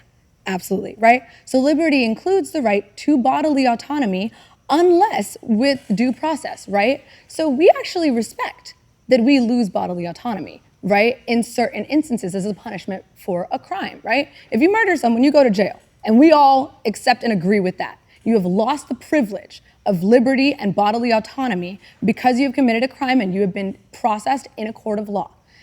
But having unprotected sex is not a crime. And it is the only time in which someone loses the right to decide what happens to their body. The state gains control of their body, denying them liberty for something that is not a crime. It is not processed as a crime. It's not a crime, but if you go gambling and you go gambling on something that you're 99% sure you're going to win, so you put all your money down and you somehow have really bad luck and you lose, can you just say, oh, I didn't consent to losing and refuse to pay up? No, because you consented to an action that does have consequences. So when you consent to sex, yes, you might not want a child, but you are aware, we all took sex ed, that sex creates babies. And Well, therefore not you everyone have to, did take sex ed, okay, but well, I would love for people to be educated that sex creates babies. Most people understand that, though. I or agree. They should. And you have to take responsibility for the child that's created. That's not a violation of your personal liberty under the 14th Amendment. The 14th Amendment protects preborn babies' right to life. No, it absolutely is a violation of your personal liberty under the 14th Amendment, and it's specifically a violation of women because men are engaging in that unprotected sex as well. Men are taking that same risk. And But and child support should begin at conception. But their body is not being controlled by the state, right? Because they're incapable of becoming pregnant. They do not have to face the same consequence of having the state legally control what happens to your body as a woman. But let's talk about the consequences of some of this legislation because, we keep speaking about the theory and the theoretics of what's right and what's wrong. These aren't theories. These are in the Constitution. Your What's claim not is there? that Sorry, they're not in the Constitution, but they're legal precedents. Well, I'm talking about throughout this entire debate. Your claim is that not abortion you bans specifically, violate but- the Constitution. It's not about the effects of abortion bans. So how do you define It is about the abortion? effects of abortion bans because if abortion bans are limiting women's constitutional rights, it's something that we should consider. Yeah, but we're disagreeing that that's a constitutional right, and you've yet to actually establish why liberty, in accordance with your definition, should be interpreted that way. That's a very good argument to make to a policymaker. That's not the argument you would bring to a judge or a justice who is tasked with interpreting the law. In order to prevent justices from invoking their own personal, moral, or religious opinions on the rest of the American people, that is why unenumerated rights have to be deeply rooted in American history and tradition, because judges are not supposed to enact their own personal opinions and remove topics that are debatable from the democratic process. They're supposed to interpret the law, and if there's a debatable topic about how do we define liberty, the best way to go about that is to define it in accordance with how American history and tradition has interpreted that in the past. Which we are doing. And you noted, we're having, this is not a policy debate. What I want to have is a policy debate. Then you shouldn't have made your pomp about the Constitution and conflate two different separate branches of government. Abortion bans are what? They are policy. They are legal policy that has been enacted across states in this country. So I am having a policy debate. If you want to say that pro-life or your beliefs is constitutional, that's one thing. I'm talking about the actual bans that exist. But your claim is that being those policies are unconstitutional. If a woman does not consent to sex and is raped in a state where that is okay, right? In a state that has a total ban, at no point, and then is forced to give birth, or a child, right? Because it starts at 12 plus, at no point has she had freedom to decide what happens to her body. And you claim that sex is just a consequence. This is a consequence of choosing to have sex. But for that woman or girl, it's not. Yes, but in those cases, first of all, I never want a woman to become pregnant from sexual assault. Let's be very clear. I'm not. Well, just 65,000 did in Yes, states and in that's which very they don't sad. have rights. But- Those but women's let me constitutional finish. rights Let have been me finish. violated. The I agree those women have been violated, but the solution to the abuse that she has endured is not to add more trauma through abortion, because we know abortion is traumatic. No. Once you're pregnant, you do have to birth a baby one way or another. With abortion, No. it's a forced and violent birth of a baby who's ripped from the womb. I'm Whereas sorry, I what want do you a think an safe and abortion healthy- is? I can go through the abortion procedures. Okay, well, but I just really want to respond to this claim because this language of like it's been ripped from the womb. Guys, it's a pill. For those in the first trimester, one of it them. is often a pill. That starves the baby of nutrients, and then women see their baby in the toilet. No, it blocks the hormone that allows Yes, for the pregnancy to nutrients continue. starves the baby of their nutrients, and then women endure severe cramping. 32 women have died from the chemical abortion pill, and they see their baby in the toilet, sometimes still alive. And women have been traumatized by this. Are you going to invalidate the true stories and trauma of these women? Do you want to talk about the stories of trauma of women? I'm happy. So, oh my God, yes, teed me right up. That was perfect. And then I do want to hear from you because I haven't heard you speak yet. So when we talk about abortion bans in states, we're talking about total bans, right? These are what I want to talk about. I believe that these are what are unconstitutional, right? So in many states, because abortion has become criminalized, right? There's become an issue with women who are miscarrying now being criminalized. That's incorrect. Okay, let's talk about some examples. Marsha Jones in 2019 was charged with manslaughter after being shot in the stomach and miscarried, right? Renee Gibbs, a 16-year-old in 2014, faced a life sentence for murder after having a stillborn in Mississippi. Brittany Watts in 2023 was charged with abuse of a corpse after she miscarried at home. Right? Do you hear that they're not being charged with miscarriage, they're being charged with abuse of a corpse? Because when you have a this baby... legislation and that language is very specific. But because pro-life legislatures know that nobody wants to charge pregnant women and their voters are not going to support that, they will charge women with crimes related, No, it's because but not actually you can't abortion. flush corpses down the toilet. That's why. Like in one of those cases, Yes, the you baby can, literally if it's a clogged up the fetus. toilet because it was a fully formed baby, and they found it. You can't just dispose I think you should of a go human back on that body one, that Marla. way. No, Mm-mm. absolutely. That's I wouldn't. exactly what that happened. Okay, so what about the woman charged with manslaughter after she got shot in the stomach? and Which was miscarried? she Marsha Jones. She was shot in the stomach by another person. Didn't shoot herself. Another person in Alabama shot her in the stomach, and she was charged with manslaughter. I have no idea how that happened, but I don't know if you're telling That's the full story, the but I would point. love It's to hear. unconstitutional. No, because These every single bans are pro-life limiting law, women's freedom. Every single pro-life law explicitly states that women should be able to get care for miscarriages and for medical emergencies. Right. every So these time. exceptions are actually written in partnerships with organizations like what she runs, with the Charlotte Lotsier Institute, right, with other pro-life organizations. And these exceptions are written specifically so that they fail, but conservative lawmakers don't look bad for writing intentionally failed exceptions. I'll give you an example. In states that have an exception for rape and incest, one of the biggest way, the only way in those states to use that exception is if you report that rape to the police, right? Now, a lot of rapes go unreported because it can be dangerous for the victim. It can be dangerous for her family, right? She doesn't want to report her rape. She doesn't want to go through the legal process of that, but she still doesn't want to carry this rapist baby to term. Right? So when you intentionally put language in your exception that states you have to do something that no rape victim wants to do, you're making it so that no rape victim will actually take advantage Because of the exception. in those cases, we think those women, those victims deserve better than abortion. So yes, we don't want them to seek abortion because abortion is going to hurt them. It's going to give the death penalty to their child for the crimes of their father. Sorry, we're going back and forth. I'll think about you for the 10 minutes. But to your point, I mean, Tennessee tried to propose a law in which women who seek abortive care or doctors who perform an abortion get the death penalty. So if a doctor tried to perform an abortion for a woman who was raped and he did that, could have potentially died if that bill was passed, right? He could have had a life imprisonment, potentially death penalty. That's just unconstitutional, guys. Like, I mean, there's no way to cut that. There's no way to make that look good.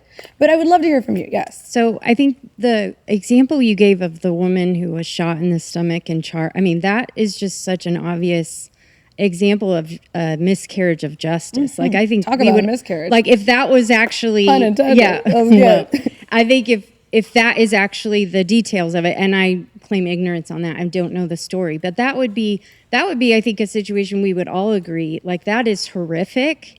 And the woman went through a shooting and lost her baby, so she should not be prosecuted for anything like that. I think, of course, these cases of rape, and you brought up the 12-year-old with incest. Now, we know these things happen, but we know that the vast majority of abortions, and by vast majority I mean like 99%, are done by women who are making the choice to do that because they they got themselves pregnant.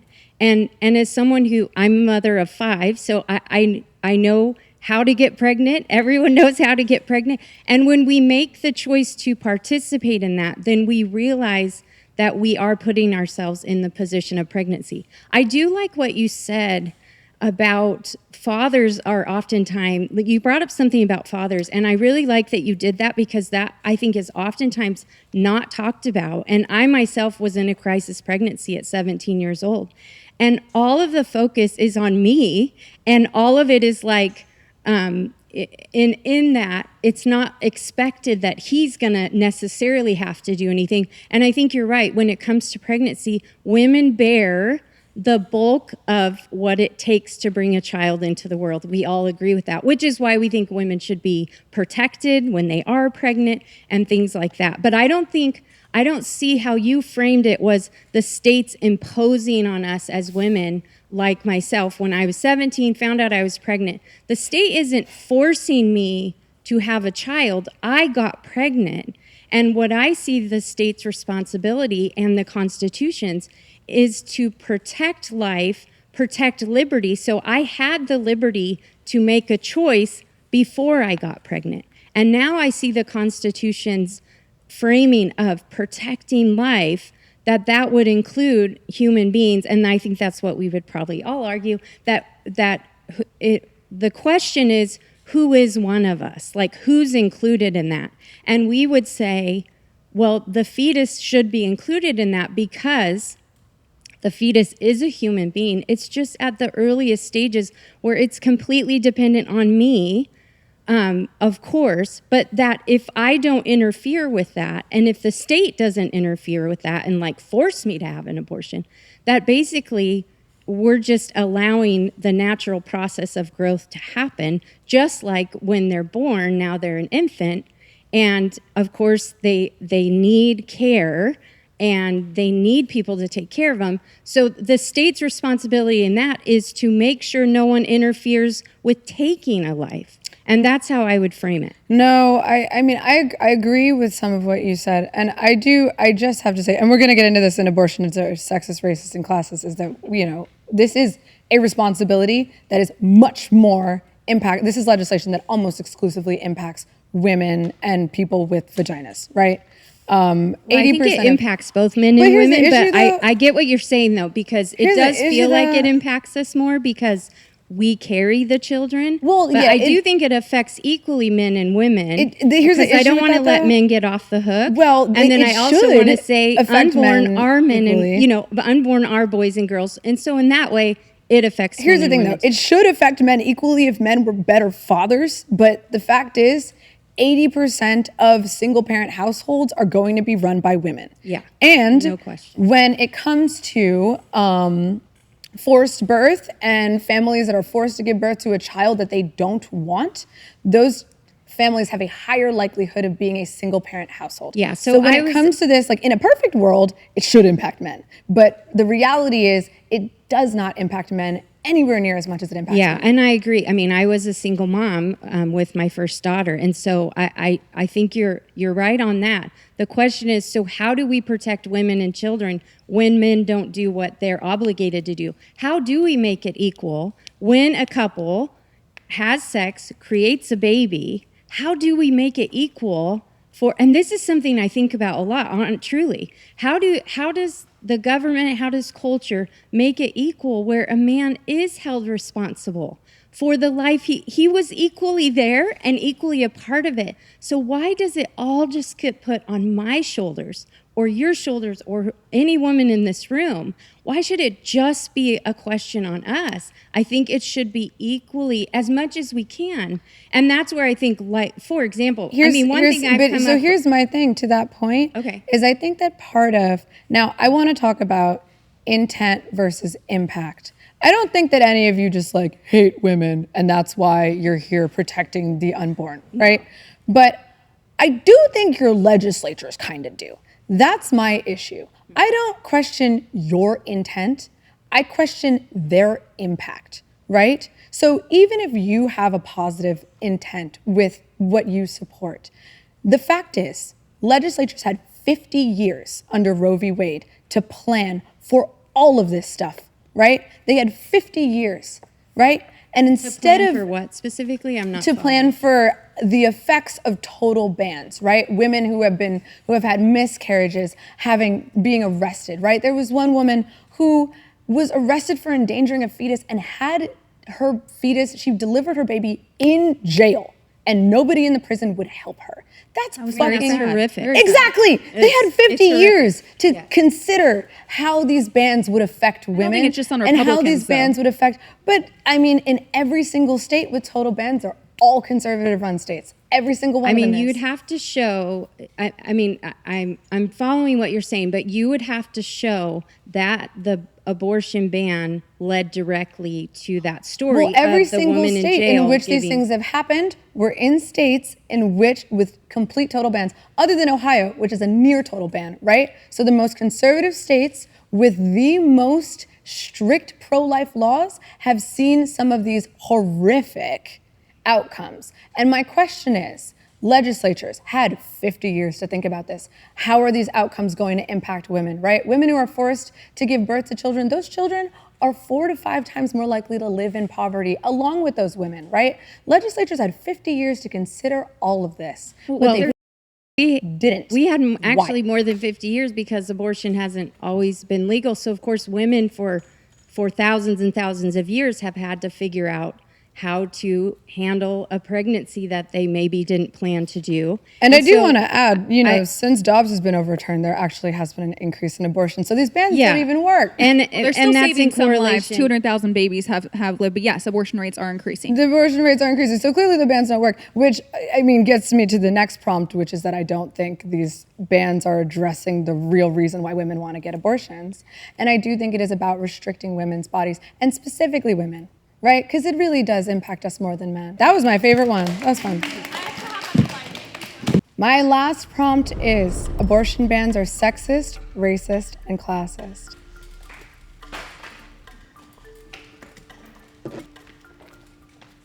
Hi, I'm Isabella. Hi, I'm Taylor. Hi, Naima. I'm Ann. Hi, I'm Gina.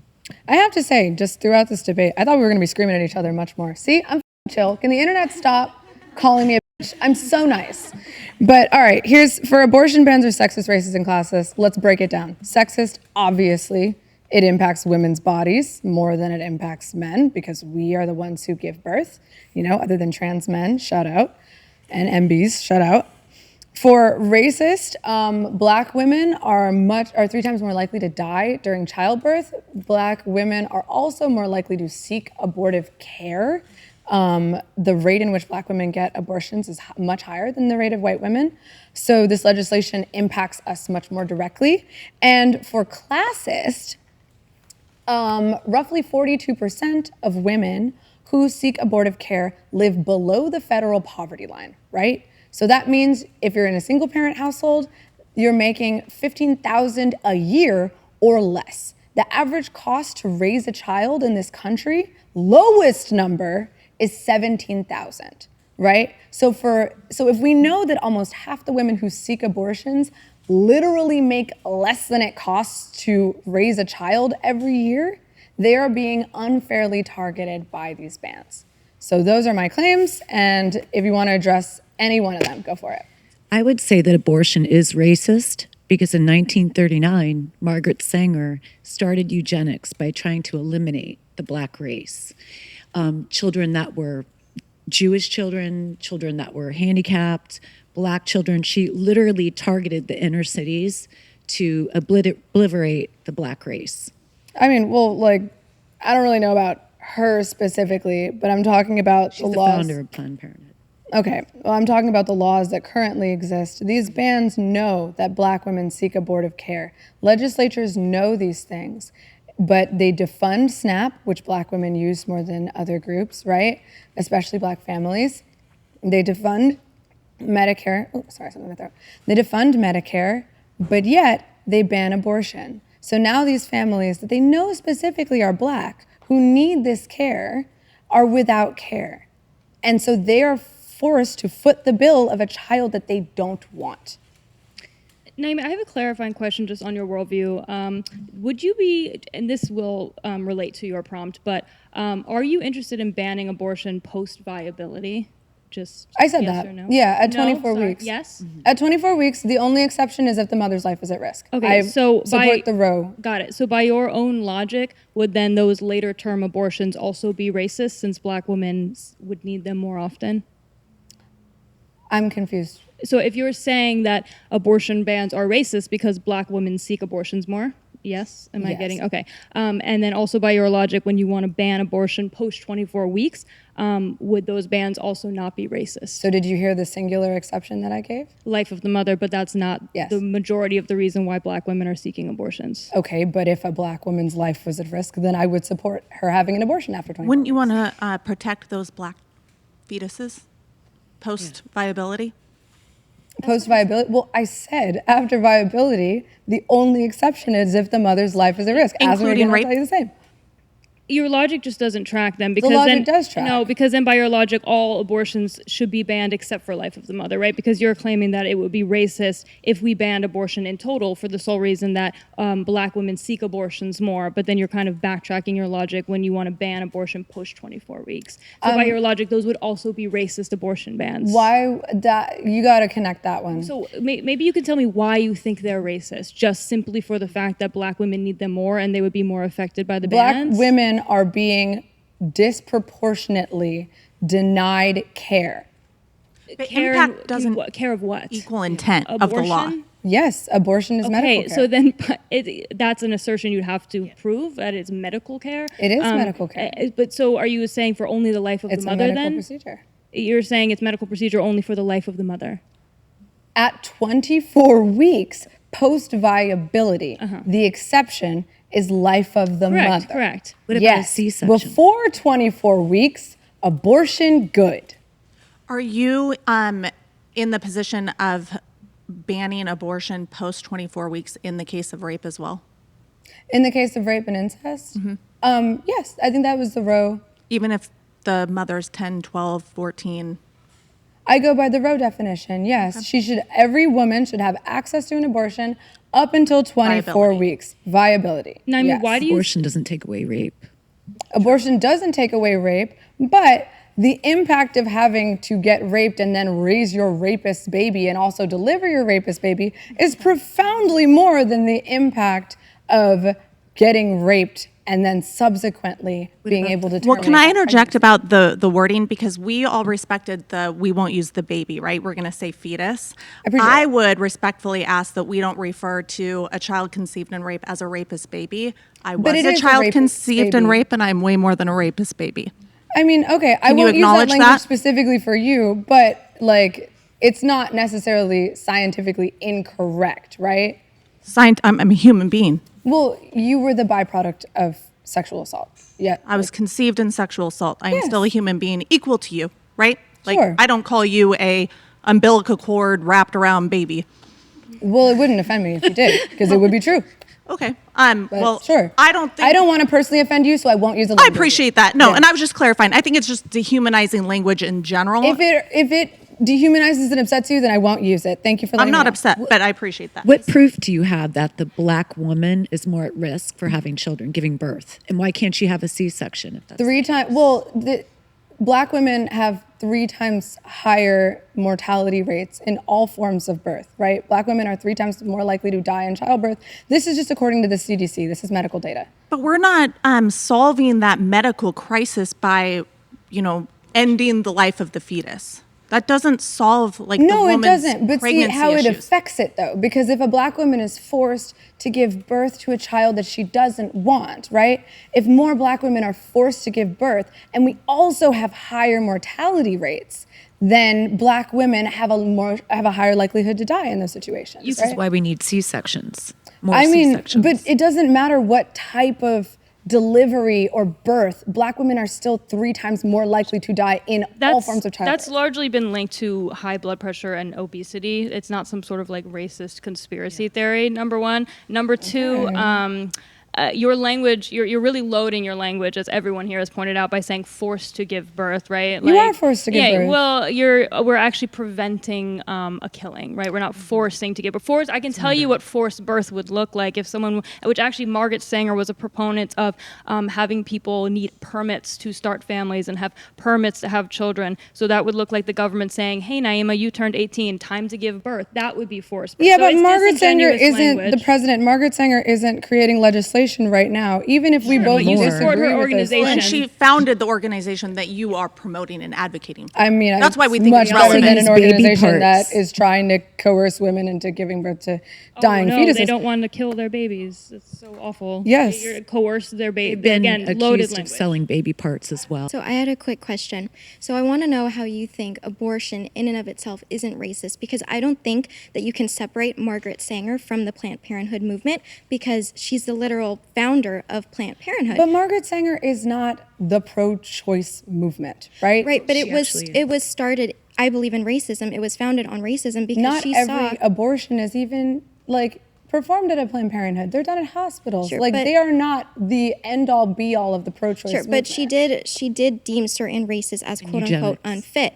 That could include disabled children, black children. She didn't like those children. She didn't want those children to be born. And so if that's the founder of Planned Parenthood and that's what Planned Parenthood was founded in, I don't understand how abortion in and of itself isn't racist, because I think abortion bans actually protect those children. I think the issue is that you found one person who doesn't speak on behalf of every pro-choice person or movement. Like Planned Parenthood is not pro-choice. Well, she went into the inner cities to target black children specifically. Well, and she also founded the organization that commits the most abortions annually. Okay, and pro-life legislation with some of the strictest bans is targeting black women at higher rates. And we can talk about the that's not class issue too, targeting- because I've noticed that nobody wants to talk about class. I'll talk about class. Let's talk about class then. I just want to follow your logic a little bit on class. So are you saying that it is classist because only wealthy people would be able to sort of evade the law? Is that your logic? Like if we were to ban abortion, abortion was completely illegal, only these wealthy women would No. be able to evade the law? I mean, that's a smaller part of it. That's not really, I mean, that is part of it. So Okay. thank you for making half my I argument. wanna just address But that, that's but then- not my main argument. Okay. My main argument is that the number one reason in which women get abortions is financial, right? They do not believe that they can support a child. And 60% of women who get abortions have already had a child, so they don't believe they can support a second, I wanted right? to say two things on this. So Okay. number one, do you think children born to poverty, their life is less valuable than children born to wealthy families? Absolutely not. Okay, and so if I were, let's say, to fall into poverty tomorrow, would I be morally justified to kill my toddler because she may suffer a life of Toddler's poverty? not a fetus. Toddler can survive Okay, independent so of you. again, If you you're- wanted to put your toddler up for adoption because you no longer presupposing your supported that, claims I would there. be But number absolutely for two, it. just to kind of follow your logic on the wealthy women evading laws, should we Well, maybe... that wasn't my point. That was your point. But You sure. agreed. I heard you that's what it sounded Okay, like if to you me. wanna talk okay, about that's it, fine. that's I'm not fine. going to address something you're not addressing.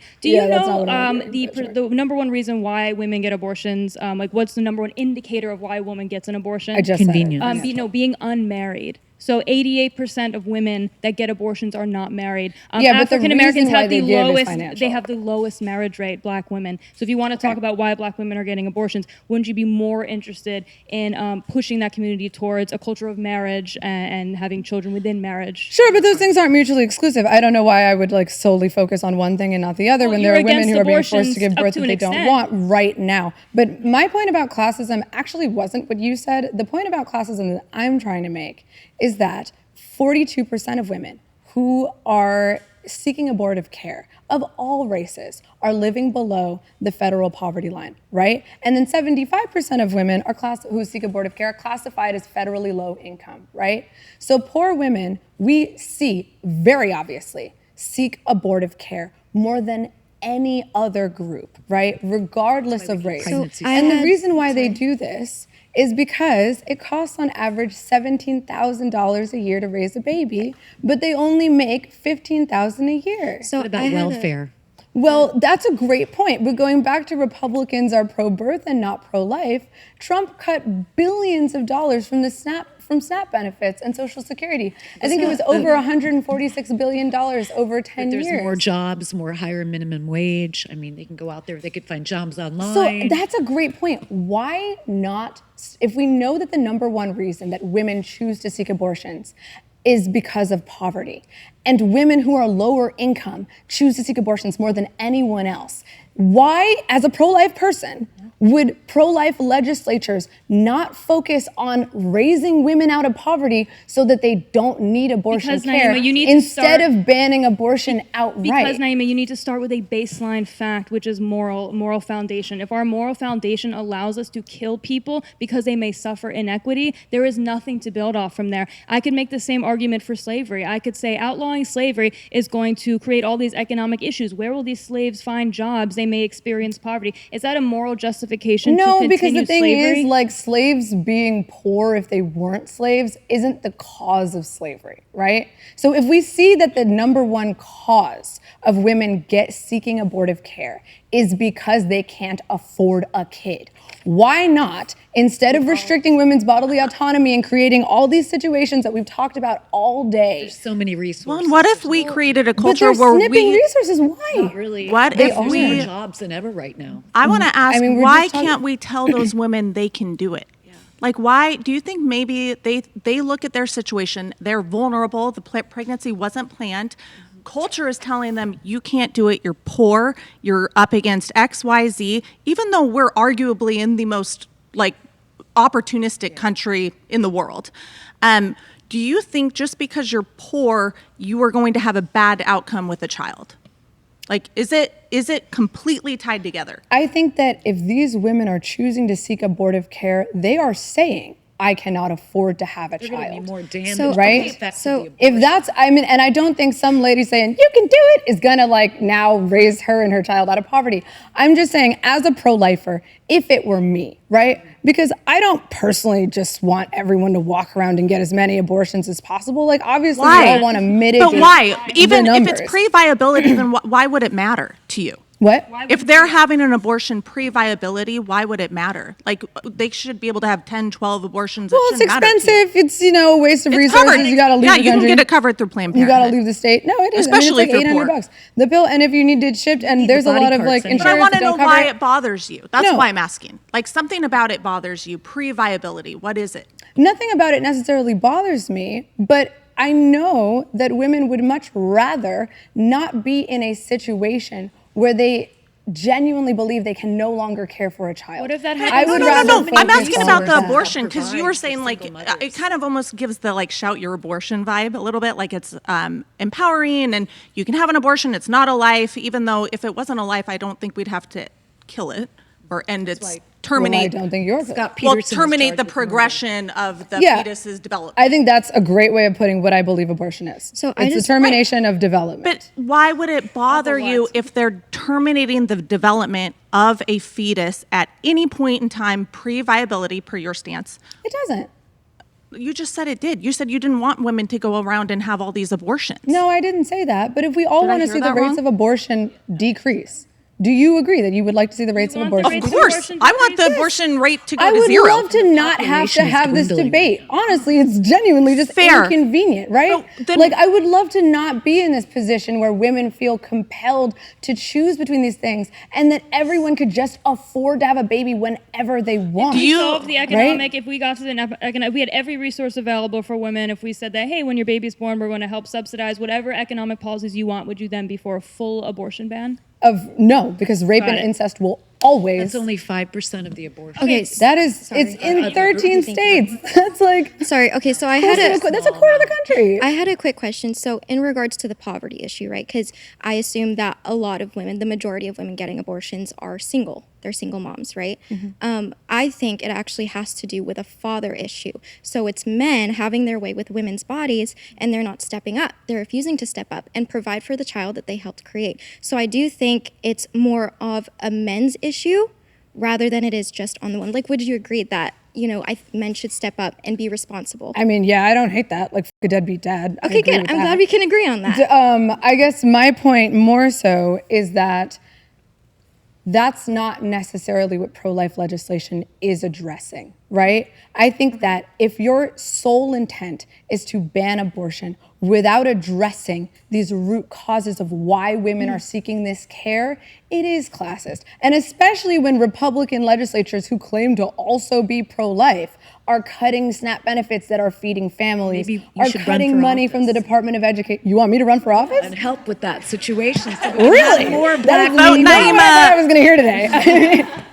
I mean, Naima, do you think we can do both, though? Do you think we can protect the life in the womb, the fetus in the womb, and provide for parenting, post-birth? Like parenting, education of the mother, employment of the mother, support of the child, however that looks, or the option to adopt. Because yes, women can be in impossible situations. My mom was one of them. And adoption did allow, well, she raised me, but she could have adopted me out if she was not, for whatever reason you're saying, unable to parent me. I would prefer that over this state that we are currently in. Right? I would absolutely prefer it. I still have some issues with it, but on the subject of adoption, there's 350,000 children in our foster care system. We know that up to 40% of them will be abused. We know that at least 20% of them will become homeless in this lifetime, and a smaller percentage of them were adopted out of the system than became homeless. But adoption and foster care aren't the same thing. Yeah, but where do children who haven't been adopted go? Foster care is primarily for reunification with the birth parent, and adoption is the birth parent giving away their rights. Well, not giving away their rights, but signing away their parental rights. Here's the thing: only 2 to 4% of families in this country adopt. So I'd need to see those rates to go up before I could claim that that's a fair and viable alternative. Thank you, guys. That was really thoughtful. Yeah, that was fun. What? Shit, maybe I need to run for office. All right, Naima, how's it been so far? It's been fun. Honestly, I was expecting this to be a very yelly conversation. I hope I was respectful to everyone. I feel like you all were respectful to me, so I really appreciate the quality of discourse we had today. Yeah, it's been really informational so far and very great dialogue. Like oddly so. Yeah. Like Is there anyone that you spoke with that maybe you feel like you might want to have a deeper conversation with? Something they said maybe sparked your interest, or you just kind of want to maybe talk about something else with them? Yeah, I think everyone made some valuable points. I think everyone brought something interesting to the conversation. So I appreciate you all, sharing your insight and your beliefs. But I was really enjoying the conversation I was just having with Anne. I don't want to do that thing in debates where I choose the person who was the nicest to me. So I'm going to choose someone who I felt was really honest and insightful. And let's do it. Okay. Great. All right.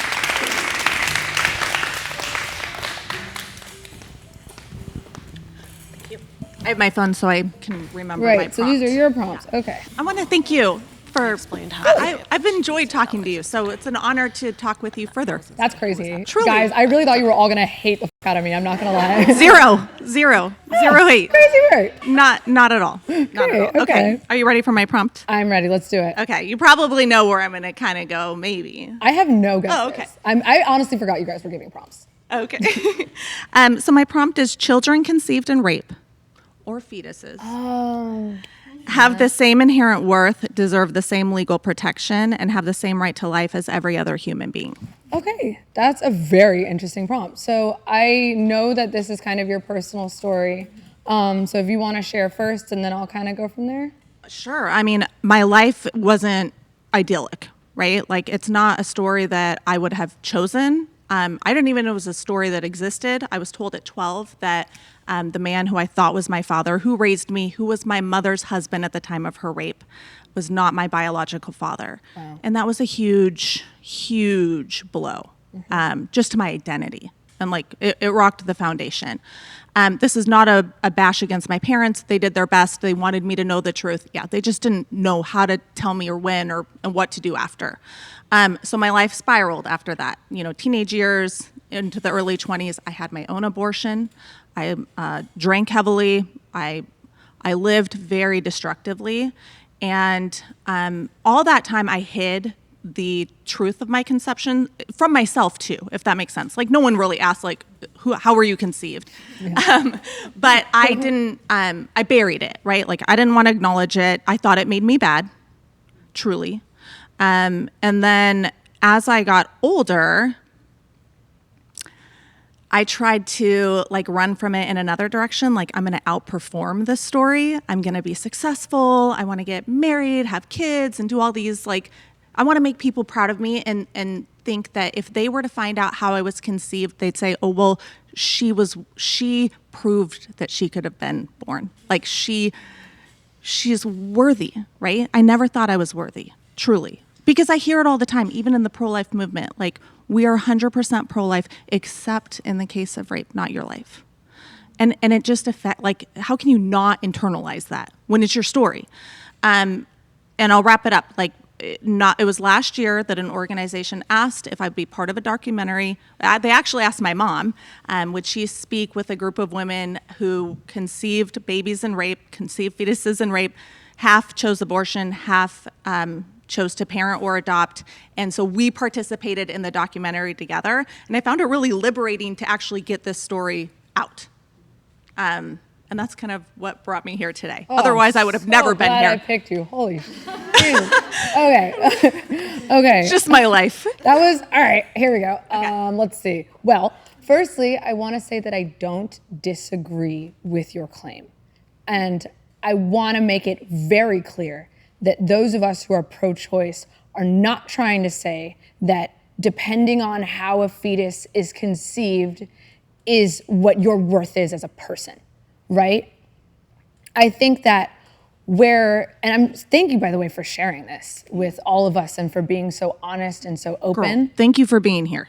Well, of course. But I think where I don't even want to say disagree, but I think that where my stance is rooted in what I believe is best for women, right? Like my mother was a product of a teen pregnancy. A lot of people told my grandma to get an abortion. If she had listened, I wouldn't exist, right? There's a lot of people who have that story.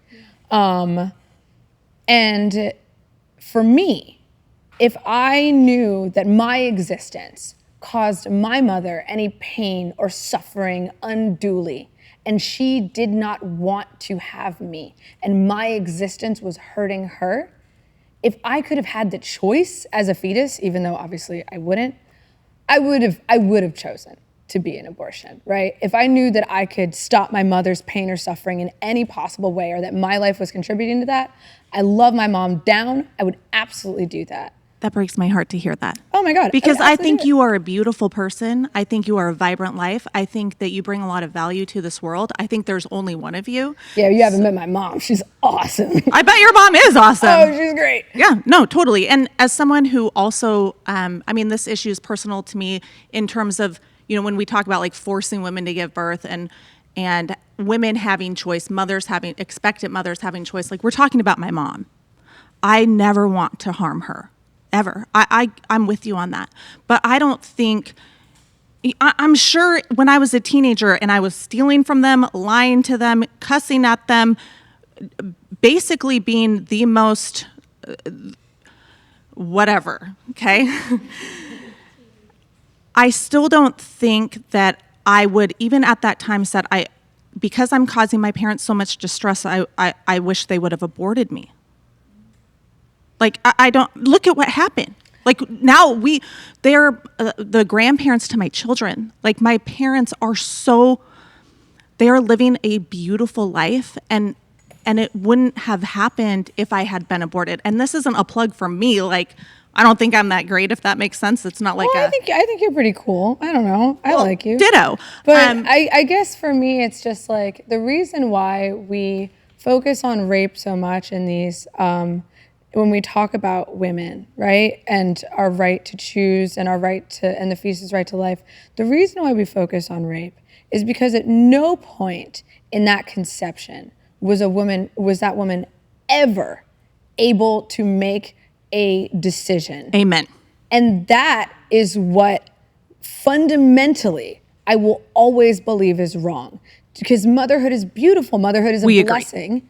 And the fact that this woman, at 0 point in the entire pregnancy, conception, and raising of her child, had any choice, I fundamentally believe that's wrong. I don't think it means you're worth any less than a child conceived through accident, through anything else, through choice.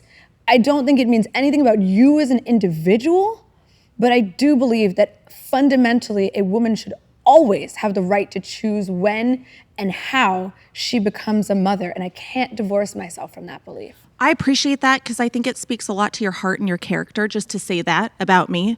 But I also think that is where we see things differently because I was me at the moment of conception. Like I wasn't some other species or some other, being, or it was me. It was you at conception. It was just a small single cell zygote version of me, right? But it still resulted in me. So I don't think true choice ever involves ending the me. Can I ask you a question? Yeah. I'm not going to ask you about your personal story because you've shared enough, and I don't want to keep prying. But so let's look at the states with total abortion bans, including rape and incest.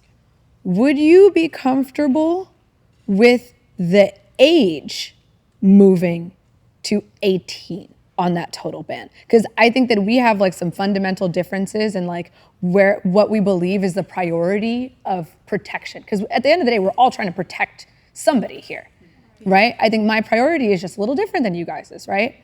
Not that I don't care about babies, but I think my priority is just women's freedom. But would you be comfortable with the age of total abortion ban, no exception, moving from 12 to 18? No, and there's a reason. And it doesn't mean that I think that 12-year-old has less inherent dignity or deserving of protection than the 18-year-old. And I think kind of a lot of us have, I hope, disproved the myth that we are all, the baby is more valuable than the woman or the mother. Some of you. Okay. But truly, a consistent pro-life position is that the woman is equal in value. The expectant mother is equal in value. So I think I like where you're going because I get it. You're coming at it from a protective stance. So you're protecting the 6-year gap of 12 to 18. However, I think the real protection is throwing that monster in prison for life, first offense. Yeah. I think real protection is giving her the gold standard of maternal care, even if she's 12, even if that zygote to fetus to may not make it to term. You're right. But I think they've spoke on, you are able to heal from something that happened naturally much easier, and maybe not easier, but much more healthy than intentionally ending the life of the zygote fetus. I don't know. Since we're sharing, me personally, I was a rape victim. Personally, if I became pregnant from that rape, there's no friggin' chance in heck that I would want to keep that fetus, raise that baby to term. There is zero fiber in my being. I know for a fact. First of all, I know that guy and he was chopped. Oh my God, that baby would be so ugly. Not that equates to any moral worth, but I would not ever want to have that man's baby. So if it were me, and I can't speak on every single woman who's experienced sexual assault and has become pregnant, but if it was me, knowing the trauma of that experience, to be in a state in which I didn't have the choice to end that pregnancy would have added exponentially more trauma. And it happened right before I left for college. So I would have been in a situation in which, I couldn't go to college. My life is over. Everything about my dreams, my career, my wants for myself and for the future family that I am very excited to have would have been fundamentally different. And while I agree that person needs to go immediately to jail, that's then leaving the woman who is in that situation. She's now for sure a single parent, right? So I think that while I understand your opinion in theory, and while I agree, and I hope that women who are in those situations and choose to keep their babies have a wonderful experience, and them and you and everyone is happy and never lives with regret about that and is given the support of the world, I still think that every woman, especially in that situation, should have one shred of autonomy and dignity at some point in that process. I think she should have autonomy and dignity through that entire process. I'm so sorry that happened to you. Meh. You know, 1 out of 5, it'll happen. Girl, I see you. Like, I'm sorry that happened to you. It's not okay. I think there's 20 women in this room that would have walked through that with you, that will walk through that with you now. Even, you know, it didn't go away. Just because you didn't get pregnant doesn't mean that you didn't get, you know, traumatized. And I think 20 women in this room would have adopted that baby, and we would have cared for that baby and would have supported you going to college, would have advocated you going to college. Girl, I'm not kidding. Like, I don't. But that's not what I would have wanted. I wouldn't have wanted that child in the world. Also, you guys can't see it, but I have a bitchin' figure, and that would have really upset me if I went to college without my 24-inch waist.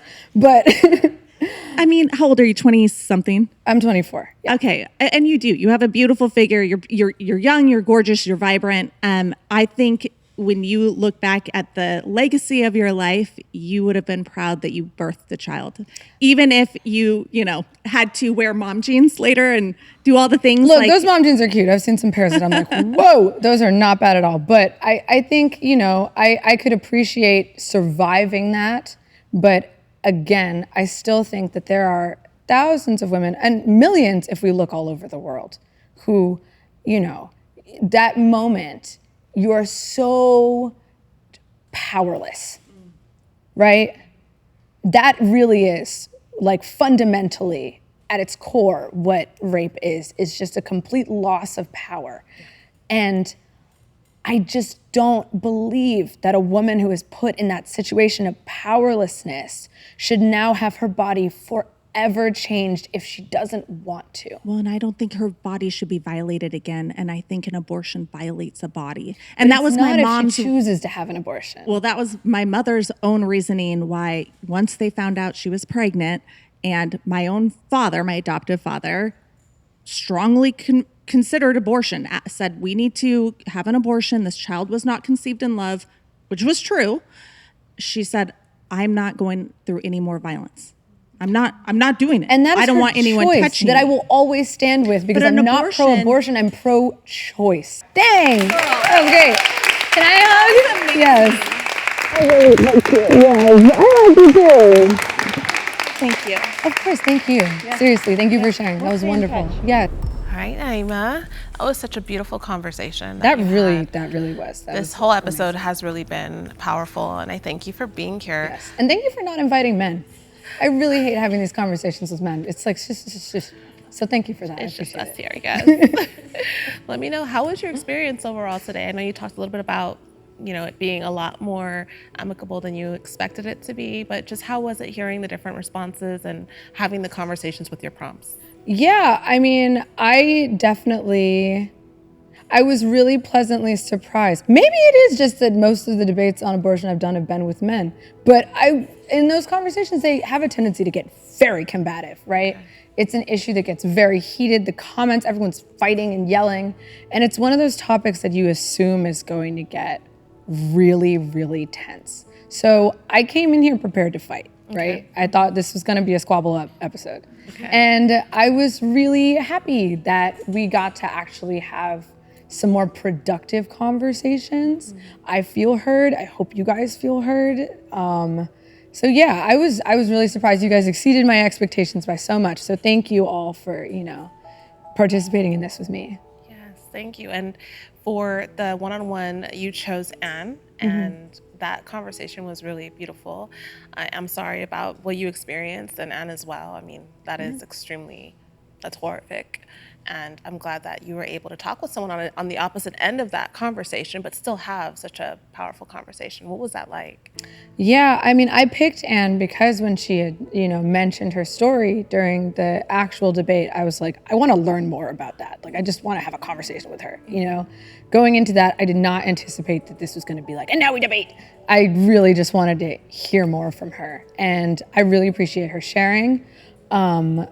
I really valued her insight, and I'm really glad that conversation, it just felt really healing, honestly. So I hope it was. I really did. I definitely felt that as well. Yeah. Oh my God, guys, I'm gonna cry. What is happening? This is group therapy. Is there anything that you just want to leave the ladies with or the audience with before we wrap up? Yeah, I mean, I respect all of your opinions. If you ever get pregnant for any reason, decide, maybe I don't want this baby, call me. I won't judge. I will be there to support. But I just really enjoyed this conversation. I appreciated everyone coming out to share their thoughts. I appreciated how researched everyone was. That's a big pet peeve of mine when people don't do their homework. So I'm glad everyone came with receipts. And I had a really fun time today. So yeah. We're happy to have you. Thank you so much again for being here. Yes, thank you ladies as well for being here and sharing all of your thoughts and having a respectful and productive conversation. And thank you at home for watching. Let us know in the comments, what are your thoughts? What do you want to add to this conversation? We would love to hear from you. And until next time, bye-bye. Thank you, ladies.